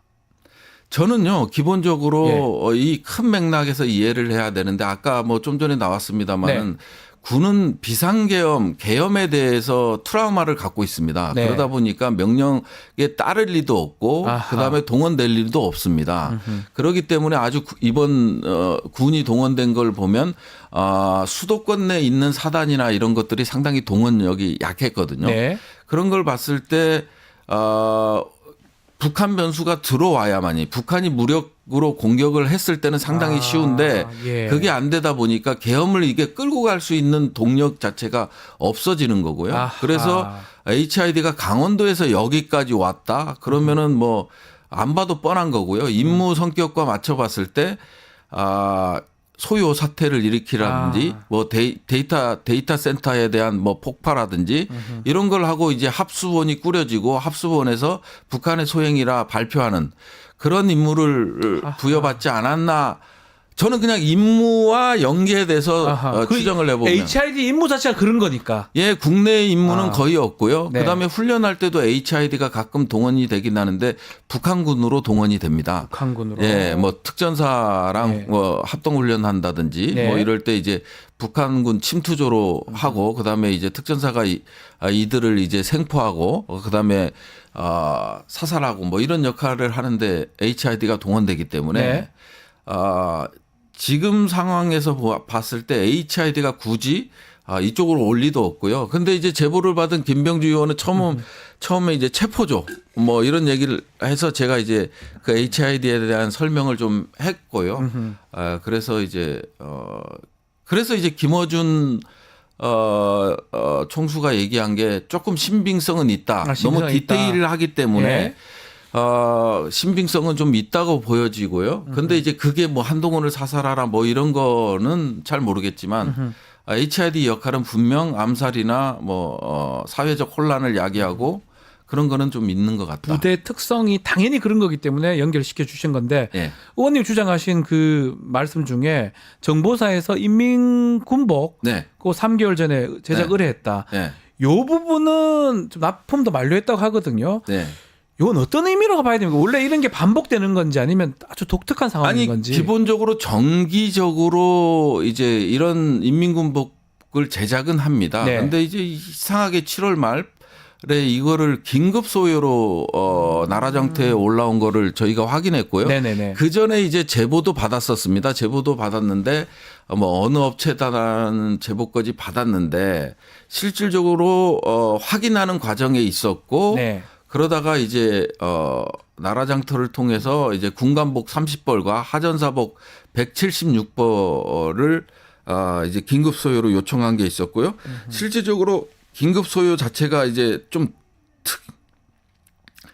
특이하더라고요. 쭉 있는 일은 아니라는 거죠. 네, 정규적으로 하는 건 있습니다. 아, 있긴 한데 요거 긴급 소요는 조금 특이한 측면이 있다. 네, 그렇죠. 그래서 요게 혹시나 지금 내란하고 왜냐하면 예. 제가 이제 이게 꼭 계엄과 관련이 있다고 단정은 지을 수 없습니다만은 7명 HID가 7명 8명 정도가 한 팀이고요. 네. 7명이 이제 강원도에서 왔다는 거고 그다음에 나머지 20여 명은 오비 예비역들이라는 게 예비역들은 이제 인민군복 자체가 없거든요. 그래서 물론 인민군복을 입혀서 작전은 하지 않습니다. 하지만 어떤 증거를 남기기 위해서 뭐 이제 김어준 총수가 얘기한 것처럼 무슨 뭐 이렇게 묻는다. 예. 뭐 이런 것들을 일부러 흔적을 남기기 위해서 뭐 그런 것들이 이용될 수도 있고요. 그거는 네. 또 수사 과정에서 밝혀지지 않을까 싶습니다. 들으면 들을수록 사실 좀 놀라운데 여기 우리 뉴스토마토에서 뭐 새롭게 말씀 주실 건 없습니까?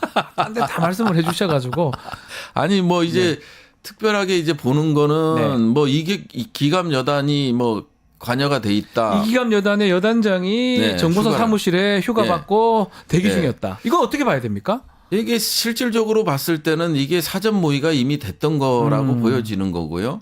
그다음에 이게 뭐 새로운 거라면은 아직 저희가 확인하고 있는 거라 이제는 팩트 체크가 안 된 거지만 실질적으로 추가적으로 인물들이 지금 나올 것이다. 인물들이 나올 것이다. 예, 왜냐하면 이기감 여단은 그럼 여단장은 누구의 명을 받고 갔느냐, 아. 노상원이 불러서 갔느냐, 예. 여기를 관할하는 게 또 지작사령관이거든요. 아, 주작사는 포스타 지작사령관이요? 네, 지작사령관이 지금 안 나오고 있고 예. 지금 지작사령관이 지금 어떤 역할을 했는지 이런 부분에 대해서 저희가 지금 살펴보고 있는 거고 네. 그다음에 제보상으로 확인은 안 된 겁니다만은 제보상으로 여인영과 그다음에 이제 사령관들과 지작사령관이 이제 화상 회의를 했다. 그래서 거기서 이제 뭐 발포 명령 뭐 이런 얘기도 나왔다. 네. 뭐 이런 것들이 이제 저희 방에서 지속적으로 지금 추적하고 있는 그런 거. 낱낱이 드러날까요? 그 상황실이라 그러면 다른 장교들도 보고 있는 거잖아요. 네. 비공개 화상 회의를 했다라는 것까지는 아.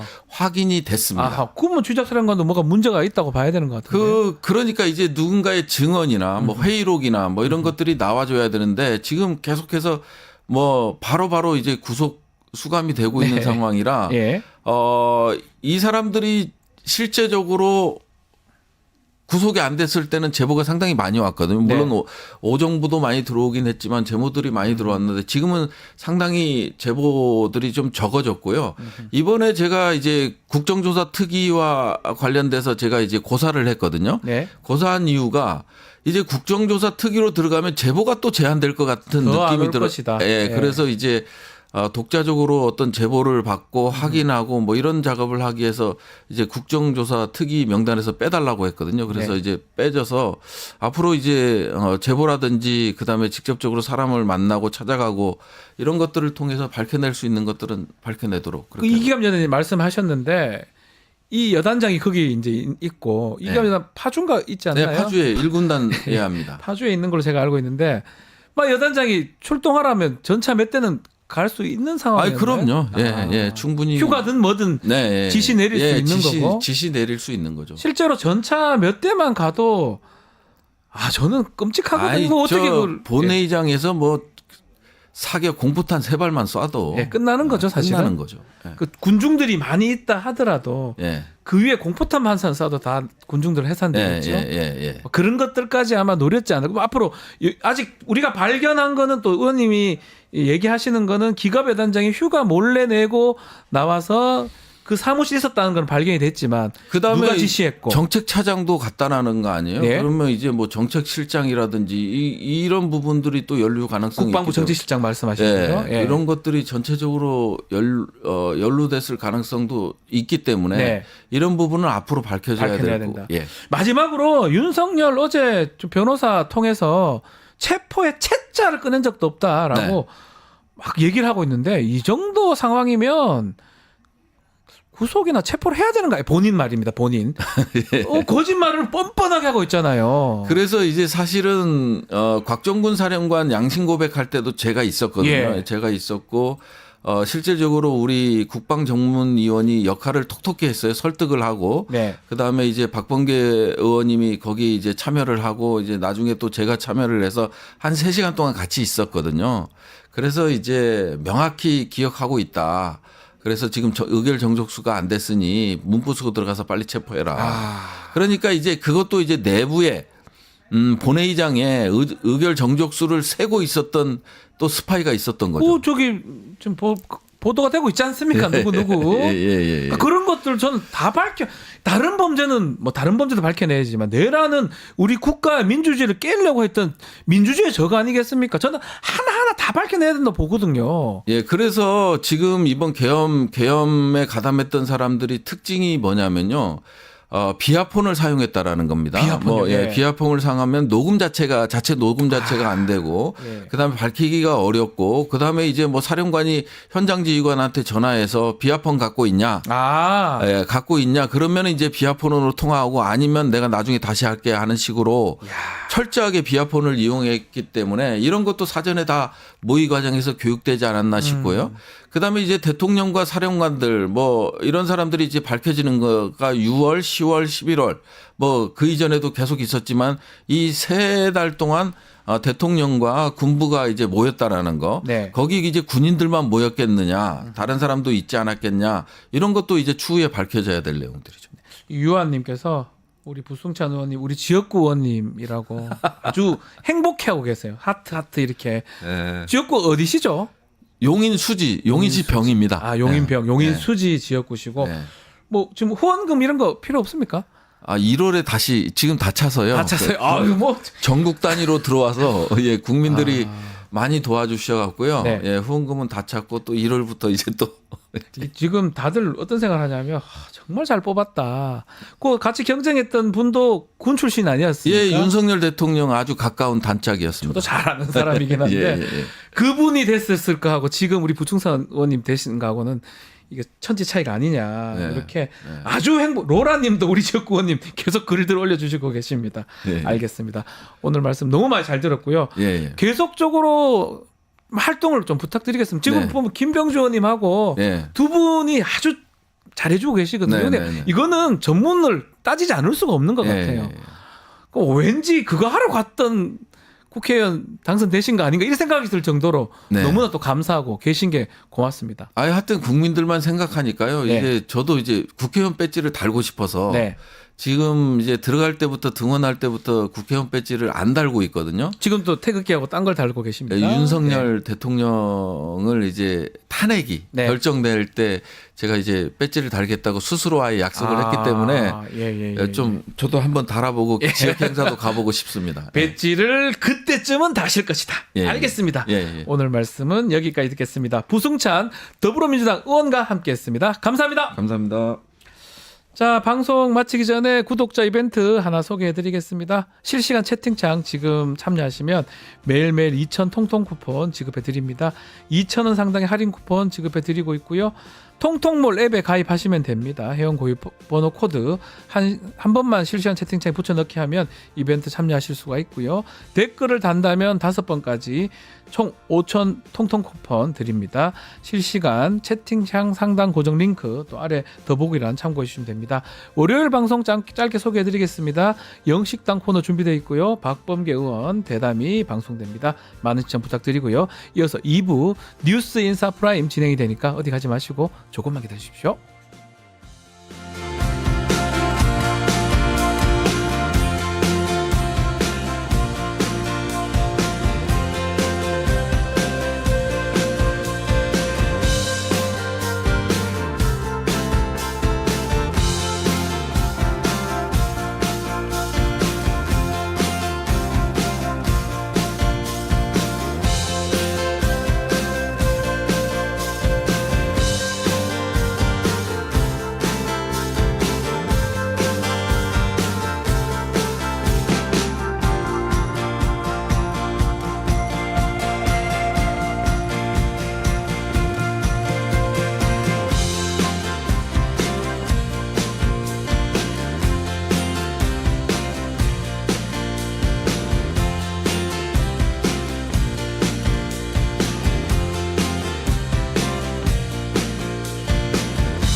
한 발 더 들어가는 고품격 시사대담 뉴스 인사 프라임 시작하겠습니다. 매주 금요일 세계와 K입니다. 이 시간은 세계 속의 한국, 우리가 알아야 될 세계 소식 다뤄보겠습니다. 오늘도 무지영 평론가, 알파고 기자 두 분 함께합니다. 안녕하십니까? 네, 안녕하세요. 안녕하세요. 근데 오늘도 아니지 저 없었어요. 그래, 지난주에. 그래서 지난주 어디 다녀오신 거예요? 저 아프리카 좀 다니고 왔습니다. 아프리카는 또 왜 갔어요? 항상 똑같은 거예요. 촬영 때문에 가요. 가기 힘들고 더럽고 위험한 나라에다가 외국인 노동자를 보내는 거죠. 본인 무슨 일부러 또 그렇게 표현하는데 아프리카 어디 다녀오셨습니까? 앙골라, 케냐, 루안다, 탄자니아, 에티오피아. 진짜. 아직 거기도 좀 내란도 있고 이런 나라 아닌가요? 다 정상적으로 아니 다들 되는데? 물어보더라고. 예, 저도 궁금해서요. 네, 알파고 너네들이 좀 독재 성향이 남한, 북한 뭐 관련 없이 그냥 유전자인가? 아무리 민주화해도 예. 그저니까 튀어나오는 건가? 대단하십니다. 되게 아픈 얘기네요. 예. 그 촬영하러 갔다 왔는데 잘 다녀오신 거죠? 네, 끝났습니다. 네. 다행히도. 어떻게 그 소감은 어때요? 그 느낀 앙골라, 케냐 다 좀 그런. 아니 소감은 이제 제가 그걸 느꼈어요. 한국 사람들 지금 이 말 듣고 더 분노하실 수가 있는데 우리는 그 식민지 과정이 100% 완료되지 않는 상태에서 우리는 독립한 것 같아요. 왜냐하면 식민지를 뼛속까지 당했던 나라하고 거의 안 당하는 나라의 국민들의 눈빛이 다르더라고요. 이티오피아 사람들의 눈빛하고 나머지 나라 사람들의 눈빛이 이티오피아는 식민지가 안 됐어요. 제대로 안 됐어요. 안 됐었어요. 예, 뭐 이태리가 시도를 했는데 영국, 이태리 뭐 갔던 것 같은데 이태리였죠. 이태리 하려고 그죠? 했는데 안 됐는데 안 됐죠. 그래서 이티오피아 사람들 눈빛하고 같은 아프리카 사람인데 다른 나라들의 눈빛이 완전 앙골라냐, 다르더라고요. 그래서 케냐나. 그걸 보고 오케이 일본이 쳐들어왔지만 그 식민지 기간이 100% 완료되지 않는 상태에서 우리는 독립하니까 우리의 눈빛이 살아있는 것 같아요. 좋은 말씀 주셨습니다. 예. 그 눈빛하고 뭐 관계된 건지 모르지만 지금 계엄 탄핵 얘기를 조금 해봐야 될 것 같은데 일단 외신들이 우리 계엄 탄핵 어떻게 봤는지 궁금해요. 특히 영국의 더 타임스에서 김건희를 맥베스, 레이디 맥베스 이렇게 표현했더라고요. 어떤 네. 내용이죠 이게? 그게 왜 우리가 마리 앙뚜아네트 이러면은 실제로 뭐 전문가들은 그거 잘못된 거다라고 얘기는 합니다만 네. 어쨌든 사치의 상징처럼 그렇죠. 생각을 하잖아요. 네, 빵 대신에 뭐 그거 밥 빵이 대신에 없어요? 빵. 예, 케이크 밥 대신에 드세요. 케이크 뭐. 이렇게 얘기를 파스타 하는 드세요, 것처럼. 파스타. 예. 네. 자, 이게 레이디 맥베스 하면은 섹스피어의 4대 비극 중 하나잖아요. 네. 맥베스가. 그래서 레이디 맥베스가 영국인들한테 딱 상징하는 이미지가 있대요. 굉장히 권력의 화신. 남편을 부추겨가지고 왕을 죽이고, 예, 왕위를 찬탈해서 아주 비극적인 최후를 맞이한, 네, 아주 희대의 악녀, 뭐 이런 이미지거든요. 악녀다. 당연하죠. 예, 멀쩡한 왕을 아니 왜 죽이고. 이렇게 강조하세요 밑에다가. 아니에요. 아니 우리는 잘 모르니까. 우린 모르니까. 네. 영국에서는 유명한 거지만. 네. 우리는 그래서 잘 모르잖아요. 그래서 실제로는 뭐 레이디 맥베스 같다. 그리고 뭐 사치에 있어서는 마리 앙뚜아네트 같다. 그리고 얼굴 성형에 있어서는 마이클 잭슨 같다라는 얘기를 듣고 있는 김건희 때문에 그녀가 수사를 당하고 기소를 당하는 걸 막기 위해서 계엄을 선포했다라는 얘기가 나온다. 이런 얘기를 짚었어요. 우리보다 더 심하네요. 예, 다 네. 짚어주셨네. 예. 그리고 많은 분들이요. 설마 우리 언론에서, 그러니까 주류 언론, 우리도 이제 솔직히 말하는 메이저 언론에서 얘기하지 않는 걸 외신들이 어떻게 알겠어라고 생각을 하시는데요. 네. 아닙니다. 우리가 다른 나라의 모든 얘기들을 샅샅이 저 같은 전문가들이 아는 것처럼 네. 똑같다고 보시면 되는데요. 무슨 얘기까지 했냐면 얼마 전에 그 영상이 나왔잖아요. 서울에서 우리 이명수 기자 손잡으면 손금 봐준다고 하면서 다 나왔죠. 예.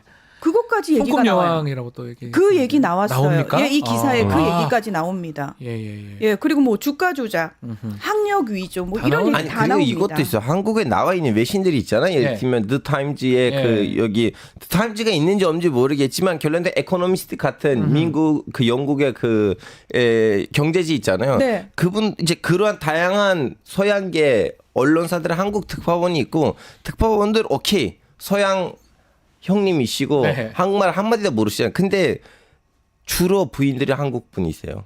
아, 그래요? 그래서 그 정도의 디테일을 모를 리가 없어. 여기 다 나와 안다는 있다면. 거네. 다 안다는 거네. 예, 여기 나와 있다면. 그래서 디테일하게 본국에 얘기를 하고 그게 보도화되는. 우리 당연하죠. 주류 언론에는 뭐 겁나서 그런지 어떤지 그런지 못한다면 그렇죠. 그 외신에서 더 심해요. 주류 언론이 예. 그 윤석열 정권이 어떻게 복무하는지도 외신에서는 다 얘기를 하잖아요. 그러니까요. 제대로 보도하지 않는 부분들 네. 얘기를 하고 그다음에 실질적으로 그 서울의 소리 이명수 기자하고 7시간 전화 통화했던 내용들 중에서 내가 정권을 잡으면은 네. 서울의 소리 가만히 안 놔둘 거다부터 시작해가지고 막 뭐 이런 얘기들 있잖아요. 네. 그런 얘기도 이 더 타임스가 다 짚은 거예요. 야, 참. 말씀처럼 더 타임스는 그 특파원들이 어쨌든 간에 한국 문화를 더 잘 알고 있고 아내분들 배우자가 아니, 예, 뭐 본인이 그걸 몰라도 한국말 안녕하세요 말고는 한마디도 몰라도 부인이 알수 있을 한국인이니까. 것이다. 예. 자, 이번에 집회 문화도 뭐 외신에 대단한 관심을 이렇게 보였는데 특히 또 국회가 표결을 통해서 계엄 해제한 거 이거를 많은 국가들이 주목을 했어요. 네. 동남아에서 야 저게 가능하냐? 왜냐하면 동남아는 뭐 계엄 해제하든지 그 전차 밀어붙이고 그냥 몇몇 나라 미얀마가 그랬나요? 그렇죠. 많아요. 그러니까 동남아시아가 우리 민주주의를 또 봤던 것 같아요. 동남아시아는 사실 우리하고 문화적 환경이 너무 다르죠. 네. 뭐 종교도 사실 다른 부분도 있고요. 그런데 동남아에서 최근 들어서 한류가 어마무시하게 붐을 일으켰잖아요. 그래서 어떤 상황들이 벌어졌냐면 태국에서 왕실 모독죄에 반대하고 군부 쿠데타에 반대하고 군부 정권에 반대하는 시위가 벌어졌을 때 수많은 청년층들이 나와가지고 케이팝을 부르면서 시위를 했단 말이에요. 케이팝을 불렀다고요? 네. 와우, 그리고 와우. 필리핀에서는 지금 마르코스 대통령이 이제 당선되기 전에 대선 과정에서 그 반대편에 있는 그러니까 민주 진영의 후보에서도 사실은 케이팝이 네. 어마무시하게 쓰였단 말이에요. 네. 그러니까 동남아에서 한국은 그런 나라예요. 아하. 가장 민주화되고 모범적인 나라예요. 아하. 그리고 굉장히 소프트 강국이고 소프트 파워 강국이고. K-팝은 악용될 때도 있어요. 에르도안도 선거 자, 또 유세 에르도안 운동도 그렇게. K-팝 썼거든요. 에르도안. 네. 네. 좀 쓰지 말았으면 좋겠는데 예, 쓰죠. 예. 근데 중요한 거는 동남아에서는 사실 이런 것 자체가 계엄령이 선포되면 그걸로 끝인데 게임 우리는 끝인데. 예, 국회에서 바로 시민들이 국회 앞으로 가서 장갑차를 막아서잖아요.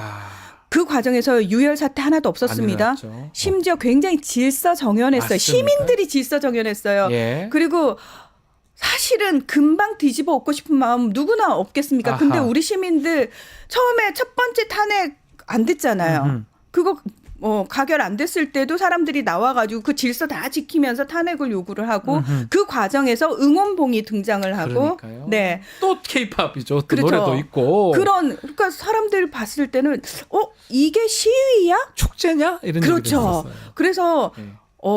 그런 얘기도 있었다고 하잖아요. 실제로 내가 이 한국의 시위에 좀 가보고 싶다. 진짜 경험해보고 왔어요. 싶다. 예. 해외 분들이 와서 외국 분들 구경- 저 사실 현장에서 많이 뵀거든요. 구경하고 가시는 분들도 그렇습니다. 있어요. 왜냐하면 그들도 응원봉 있거든요. 저도 네. 응원봉을 샀거든요. 예. 근데 그게 하나의 어떤 한국이라는 나라는 시위마저도 너무나 멋지게 해내는 나라이고 사실은 어떻게 보면은 시민들의 의식 수준을 정치가 못 쫓아가는 나라가 돼버린 네. 거죠. 예. 자, 동남아가 알파고 동남아가 그렇게 되는 거는 우리 K 집회가 확립된 거 아니냐 이런 생각도 들거든요. K 시위. K 시위, K 집회. 솔직히 말하자면 K 시위가 이제 성립됐는데 그만큼 정치적인 환경도 확립된 거예요. 동남아에서는 아직도 시위가 아무리 K 시위를 하려고 해도 네. 안 됐어. 상대편이 그렇게 착하지는 않아요. 뭐 우리는 뭐 착해서 이걸 막았나요? 아니 예. 결론적으로는 그 이번 계엄령 사태 때 또 보시다시피 군인이 와서 잘못했습니다 죄송합니다라고 인사를 했다는 그 아하. 영상들이 포착됐잖아요. 예. 그쪽은 그 민주주의는 시민만으로 되는 거 아니고 그 시민들의 연장선으로 이제 공무원들까지도 그걸 받아들여. 군인들도 우리가 군인뿐만 아니고 시민- 모든 이제 공무원들까지 그걸 받아들인 되니까. 상황이 돼야지 그 확립이 될 텐데 그거는 아직 아닙니다. 그래서 저는 그 차이가 생각을 있죠. 하는 거예요. 네. 계엄령 선포로 인해서 우리나라를 수십 년 뒤로 후퇴시켰다라고 얘기를 하는데 네. 반대급부적으로 이 계엄령 선포를 통해서 우리가 그동안 얼마나 이 민주화를 엄청나게 이뤄내려고 노력했는지 목숨 바쳐서 투쟁하신 분들의 그 노고가 여기서 저는 드러났다라고 생각을 했어요. 사실은 군인들도 제복 입은 시민이라고 말씀하셨습니다만 부모들 입장에서도 감히 내 아들을 계엄군을 만들어 반란군을 만들어 굉장히 분노했다는 거 아닙니까? 그리고 정치에 관심 없다라고 생각했던 젊은 청년층들이 이번 시위를 주도했단 말이죠. 그들의 방식으로. 2030들이 다 나왔습니다. 정말 많이 나왔습니다. 예. 저는 거기서 감사합니다, 와 진짜. 희망이 예. 있다. 이래서 대한민국은 희망이 있고 그다음에 전 세계에서 사실 지금 이 시위를 주목하는 이유가 있습니다. 지금 전 세계적으로 유럽도 마찬가지고요. 극우가 굉장히 준동을 하고 있는 분위기예요. 그래서 정치 세력 역시도 극우 세력들이 굉장히 의석수를 많이 얻어가고 있는 굉장히 어떤 의미에서는 민주주의의 위기를 맞은 네. 상황이거든요. 이 상황에서 한국에서 계엄령까지 선포가 되는 상황에서 시민들이 이 민주주의를 어떻게 회복해내는지 그 과정을 전 세계가 보고 있다는 거예요. 이건 무슨 얘기다? 다른 나라한테 실제로 굉장히 큰 모델을 보여줄 수 있다라는 의미이기 때문에 관심을 많이 받고 있다는 겁니다. 자, 뭐 일각에서는 이게 K-팝 콘서트 같았다 이런 평가도 있고요. 정말 대단하다 또 한편으로는 이 생각이 듭니다. 계엄 이 탄핵 때문에 계엄 내란 이것 때문에 참 경제적으로 힘들지만 우리 말씀대로 얻은 것도 있다고 봐야 되는데 하나만 더 다뤄보죠. 일본에서는 좀 어떻게 보고 있습니까? 저는 여기서도 참 일본이 일본했다라고 생각하는 네. 게 뭐냐면 전 세계가 한국의 민주주의를 걱정하고 시민들의 안위를 걱정하는 이 와중에 일본은 윤석열 대통령 같은 대통령이 없었는데 한일 관계를 이렇게 일방적으로 양보해 주면서까지 우리에게 해준 한국 정부는 없었는데 윤석열 대통령이 이렇게 탄핵돼 버리고 나면 분명히 반일 감정을 가진 또는 반일 외교를 할 정권이 들어설 텐데 그럼 우리는 어떡하나 이 걱정부터 하고 있다는 그러네요. 겁니다. 예. 심지어 극우 언론에서는 그 얘기까지 하는 거예요. 아니 계엄이 뭐가 잘못됐어? 예. 헌법의 테두리 안에서 왜 대통령이 계엄 못해? 라는 식의 일본 극우와 윤석열과 내란숙의 윤석열이 얼마나 같은 생각을 하고 있는지가 적나라하게 보여지는 보도까지 나왔다는 겁니다. 예. 예, 알파고. 지금 예. 튀르키예에서 이런 거 있거든요. 그리스 언론에서 튀르키예 정치인을 옹호하면 그 사람은 나쁘다라는 거 있거든요. 네, 그렇겠죠. 그래서 그렇죠. 일부러 네. 예를 들면 제가 이제 MC님이랑 같은 지역구에서 붙게 되면 제가 그리스에 가서 진짜 이름도 없는 신문사에다가 일부러. 돈을 매겨가지고 지금 MC님에 대한 옹호 글을 좀 약간 띄워주거든요. 그리고 봐봐 그리스 언론에서 옹호 글 나왔어. 나쁜 사람이다 이렇게 반대로. 이런 거 있는데 한국에서 아직 그 정도로 감수성이 발전되지. 지금 일본 한국 관계나 그리스 튀르키예 관계 좀 그러니까 비슷하지 않나요? 사실 네, 비슷한데 예. 서로의 언론에서 글이 나오면 그거는 비판의 대상이거든요. 근데 지금 우리 이 극우 매체가 계엄을 옹호한다는 게 사실 놀랍잖아요. 자기들이 뭘 안다고. 아니 일본은 아니 왜 놀라? 너무 논리적인 거 아니에요? 윤석열이 좋으니까. 그분들 입장에서 너무 좋은 거예요. 그러니까요. 그분 도대체 우리가 늘 그리고 그래서 그 그쪽 얘기를 하는 나라는 거잖아요. 민주주의가 그렇게 있는 나라가 아니에요. 제가 한 달 동안 독박원 생활했어요. 네. 도쿄에서 시위 일본에서? 아무것도 거의 없어요. 가끔씩 그렇죠. 공산당 나와서 없죠. 뭘 하는데 예. 사람들이 너무 조용히 있어요. 왜냐하면 일본 시민들은 정치로 뭔가를 바꿀 수 있다고 생각 안 해요. 왜 자민당 독재 체제니까요. 독재니까요. 일당 독재를 계속하고 일당 있으니까. 독재를 계속하고 있는 나라잖아요. 일본도. 예, 불가능하다고 보지 않을까. 자, 중요한 거는 미국 부분이거든요. 트럼프가 이제 1월 달에 취임을 하게 되는데 다 뭐 북한, 중국, 일본, 러시아 다 언급했는데 우리는 쪽 뺐습니다. 한덕수하고 이제 트럼프 두 사람의 어떤 만남 가능성 있을까요? 아니요. 본인 된다고 하는 트럼프가 볼 아니요. 이유가 있나요, 이거? 아니요. 왜요? 저희 그 이번 시위에서 예. 유행한 말 중에 하나 있잖아요. 쥐가 뭔데? 네, 네가 뭔데? 네가 뭔데? 예. 그 얘기 나왔었잖아요. 네. 트럼프 입장에서는 한덕수 권한대행 심지어 내란과 관련된 피의자입니다. 이 사람. 예. 근데 트럼프는 그런 거 신경 안 써요. 그냥 명칭만 신경 씁니다. 그 대통령 권한 대행 너무 길고 트럼프가 발음하기엔 좀 약간 힘들고 내란에 대한 관심 없어요. 왜냐면 트럼프도 한번 시도해봤거든요. 트럼프가 예. 그래서 트럼프 입장에서는 이 사람이 무슨 권한을 가진 게 아니잖아요. 네. 예. 그런 상황에서 왜 굳이 만나느냐. 그리고 첫 번째 기자회견에서 한국이 당연히 빠진 거는 지금 정치적 불안정성 때문에 트럼프 트럼프 인수팀은 계속해서 일관되게 이야기를 합니다. 죽은 정권하고 대화할 필요가 없다. 새로운 정권 들어오면 우리는 얘기하면 된다라고 네. 얘기하고 있고 사실은 예전에 1기 때는 사실 한반도 평화 프로세스와 관련해 가지고 문재인 대통령이 중재자를 해서 김정은 위원장과 트럼프가 만났잖아요. 자, 트럼프 입장에서는 지금 한국 정부 지금 뭐 권한대행이긴 합니다만 윤석열이 북한을 굉장히 적대시했잖아요. 네. 그런 상황에서 나는 북한하고 지금 바로 다이렉트로 얘기할 수 있는 상황에서 한국 그럼 빼. 중요하지도 않은데. 그럴 것 같아요. 예. 그런 상황인 거죠. 패싱하는 같아요. 거죠. 예. 네. 하여튼 빨리 좀 정리가 안 되면 뭐 외교 상황도 좀 문제가 아닌가 싶습니다. 뭐 어떤 탄핵이 빨리 결론이 좀 지금- 나는 게 필요하지 않을까 생각이 드는데요. 네, 맞습니다. 전 세계가 사실 트럼프가 들어서는 것에 대비하느라고 엄청 정신없이 바쁘거든요. 왜냐하면 어마무시한 변화가 일어날 거기 때문에 그러니까요. 거기에 대응하기 위해서 각자 방법 찾기에 난리가 났는데 우리나라만 지금 그걸 못하고 있는 거라고 우리는 보시면 돼요. 아무것도 못하고 권한대행인 상황이고 이거 지금 어떤 저희는 문제라고 외교가 봐야죠. 올스톱된 상황이라고 보시면 됩니다. 그러니까요. 중동으로 가겠습니다. 지금 시리아의 아사드 정권 붕괴가 됐고 지금 아사드가 러시아로 망명을 했습니다. 평론가님 상황이 지금 어떻게 되고 있습니까? 네, 지난 8일에 다마스쿠스를 시리아 반군이 이제 들어가면서 아사드 대통령이 러시아로 망명을 하는 망명했어요. 상황이죠. 예. 그러면서 반군이 그 이야기를 합니다. 반군 지도자가 군복을 벗고요, 양복을 입었어요. 양복을 입었어요. 예, 양복 입었습니다. 그러면서 본인들이 북서부 지역에서 따로 정부를 하나 꾸리고 있었는데 그 정부를 담당하던 사람을 임시 총리 자리에 딱 앉혔어요. 네. 그러면서 우리가 이제 이 통합 혼란 수습할 거다라고 이야기를 하면서 시리아 유엔 특사부터 시작해가지고 각국의 외교관들이 지금 외교 특사들이 그 시리아 반군 지도자를 만나기 위해서 들어오고 있는 상황이거든요. 네. 그래서 지금 그 작업을 동시에 하고 있고 내부적으로는 일단은 굉장히 서방 국가들이 원하는 방식에 부응하는 모습을 보여주려고 기존 아사드 정부군이었던 사람들을 위한 사면 절차를 밟고 있어요. 네. 화해센터라는 거를 설치를 해가지고 와서 신고하면은 니들 죄를 사면해주겠다. 단 고위 간부는 절대 사면을 할 수 없다라는 식으로 어쨌든 수습하는 모습은 보여주고 있고요. 네. 자, 시리아 아사드 대통령을 지원했던 러시아 같은 경우에는 반군 측하고 우리 협상하고 있어라고 얘기를 하고 있는데 중요 어떤 첨단 무기들은 다 리비아 쪽으로 지금 빼고 있는 상황이라고 그렇죠. 하고 예. 자, 이란도 우리는 시리아 반군 쪽하고 우리도 대화할 용의가 있어라고 하는데 글쎄요. 예, 반군 입장에서 시리아 정부를 공격하는 과정에서 이란 측을 향해서 그렇게 얘기를 했다고 하죠. 시아파라든지 관련해서 우리가 안 건드릴 테니까 니들도 아사드 도와주지 마라는 아하. 조건을 걸었었다고 하는데 그 이후 대화에 있어서는 지금 어떻게 진척이 되고 있는지는 잘 나오진 않는데요.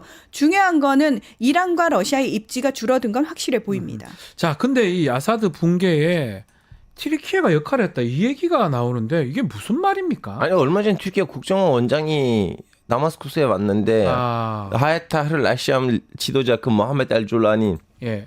운전을 시켜줬잖아요. 운전시켰다. 예, 더 얼마나 많이 검증이 필요한지 모르겠어요. 근데 아사드 정권이 붕괴되면 예. 이게 튀르키예 얻을 이익이 있습니까? 많죠. 에르도안이 그거 덕분에 13년 동안 해먹은 거예요. 에르도안이. 에르도안이 나는 지금 네. 시리아에서 민주화를 일으키려고 하는데 외세가 나를 막고 있어요, 여러분. 그래서 에르도안의 이 모든 것이 시리아 내전 때문에 시작했어요. 그래서 이제는 시리아 내전 끝났잖아요. 예. 에르도안의 입맛에 맞게끔 끝나지 않는 모양을 보여주고 있거든요. 아하. 왜냐하면 에르도안은 적어도 북방에 있는 쿠르드 정권이 무너져야 된다고 생각을 하는데 근데 쿠르드 정권하고 이 아야타르 아시암의 지도자는 나름 좀 합의를 보려고 하지만 또 튀르키예한테 직접 사주를 받는 튀르키예 군으로부터 훈련을 받았던 시리아 군이라는 또 다른 집단이 있어요. 이제 이분들이 지금 맨비진이 끝났고 고바니에서 네. 교전을 벌이고 있어요. 이대로 가면 뭐라고 해야 되나? 그 시리아는 이제 시한폭탄이에요. 아하. 자, 제가 내전이다. 잠깐 설명을 네. 해드리면은 시리아 내전 과정에서 원래 있던 쿠르드족도 사실은 미국이 쿠르드족한테 야 IS 우리 칠 건데 너네가 그거 도와주면은 네. 너네가 이쪽 지역 차지할 수 있게 해줄게라고 미국이 약속을 합니다. 그래서 쿠르드가 시리아 민주군을 형성을 했어요. 쿠르드족이. 네. 그래서 북동부 지역이 원래 이제 살던 곳인데 거기서 IS를 치는 북서부 쪽에 IS를 치는 작업을 많이 했어요. 네. 그럼 미군도 같이 있습니다. 근데 튀르키예는 사실은 쿠르드족이 가장 많은 사는 나라이기도 하지만 튀르키예가 가장 쿠르드족을 억압을 하는, 싫어한다고 알고 싫어하는, 있습니다. 탄압하는, 예. 네 그런 대표적인 나라인데 쿠르드 노동자당이라고 하는 에르도안이 가장 싫어하는 쿠르드족 이제 반군 세력들하고 사실은 이 시리아 민주군하고 내통하고 있다라는 혐의를 씌워가지고 쿠르드족을 계속 공격을 하는 거예요. 아하. 그러니까 튀르키예 입장에서는 아니 얘들이 살아있는 한 우리 안보가 위협을 받는다니까. 그러니까 그 과정에서 미군은 사실 어느 쪽이에요. 쿠르드족을 자기들은 필요할 때 이런 식으로 데려다 써놓고는 튀르키예의 공격을 못 막아주고 있는 거예요. 그래서 중재를 해서 야 싸우지 마 하고 있는데 튀르키예에서는 그걸 받아들일 생각이 없는 없네요. 거죠.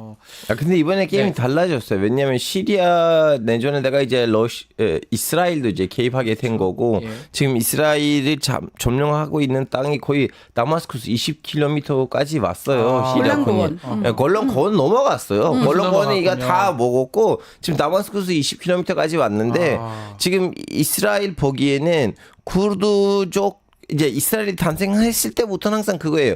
비아랍 개념들을 중동에서 이제 키워주자. 그렇죠. 그래서 튀르키예, 그래서 이란, 그래서 에티오피아. 근데 최근에 와서 튀르키예 좀 흔들리니까 그러면 쿠르드족 애들이 나오면 중동에서 그러면 우리는 아랍 상대로 뭘 했을 때는 우리를 도와줄 거다라는 생각으로 이번에 게임에 개입했는데 지금 이스라엘하고 미국의 관계가 너무 따끈따끈하잖아요. 네. 그래서 이스라엘 보기에는 그 쿠르드족이 절대로 거기서 갖고 있었던 그 힘하고 땅을 포기하면 안 돼요. 그래서 아무리 튀르키예하고 미국이 거기서 쿠르드족을 가지고 장난을 쳐도 결론적으로 이스라엘이 시킨 대로 미국이 움직이니까 쿠르드족이 많이 완전히 후퇴되지는 않을 것 같아요. 아, 예. 자, 골란고원은 원래 1967년에 제3차 중동 전쟁 때 이스라엘이 시리아로부터 뺏은 곳인데요. 네. 국제법상은 여전히 시리아 영토입니다. 시리아 땅인데. 근데 그 골란고원이 사실 이스라엘이 땅이 굉장히 메마른 땅이거든요. 네. 근데 골란고원이 좀 물 때문에 그래요. 식수원의 40%를 차지하고 있어요. 그리고 실질적으로 원래 거기 드루즈파라고 소수민족들이 살고 있었던 곳인데 네. 여기에 이스라엘이 엄청나게 많은 정착촌을 지어가지고 유대인 3만 명 이상을 이주를 시켰습니다. 그리고 14일 날 트럼프하고 네타냐후가 전화통화를 해요. 15일 날 네타냐후가 나 어제 트럼프하고 다 얘기했다 이러면서 나 조만간 여기 정착촌 늘려가지고 유대인 인구 2배로 늘릴 거야. 라고 얘기를 하고 있으면서 원래 완충지대에 유엔 감시군이 있었는데요. 네. 완충지대까지 지금 이스라엘군이 다 먹었습니다. 음. 그래서 시리아 반군 지도자는 우리는 오랜 시간 갈등과 전쟁으로 너무 지쳤고 지금은 재건이 우선이기 때문에 이스라엘과 충돌할 의지도 없고 생각도 없다라고 계속 얘기를 하는데 이스라엘은 아니야. 반군이 들어섰기 때문에 우리 안보가 위험해 이러면서 계속 폭격을 하고 있는 겁니다. 그렇군요. 이스라엘 본 국익이 반군 지도자가 그쪽 지역 출신이에요. 아. 우리가 졸란이라고 하잖아요. 그거는 아랍 말로 기 발음하고 지 네. 발음이 헷갈리니까 원래 골란이 있네 졸란이에요. 같은 쪽이다. 근데 그게 이제 그 땅이 가명이에요. 그 땅이 시리아한테 뺏기니까 거기 있는 시리아 사람들이 빠지니까 자기 그렇죠. 부모도 그쪽 지역 사람이에요. 그때 그러니까 골란고원이 뺏길 당시에 시리아인들이 많이 피난을 나와버린 거죠. 네, 예. 알겠습니다. 자, 시리아 상황 아마 이것도 뭐 계속적으로 문제가 될 것 같습니다. 좀 지켜봐야 될 것 같고요.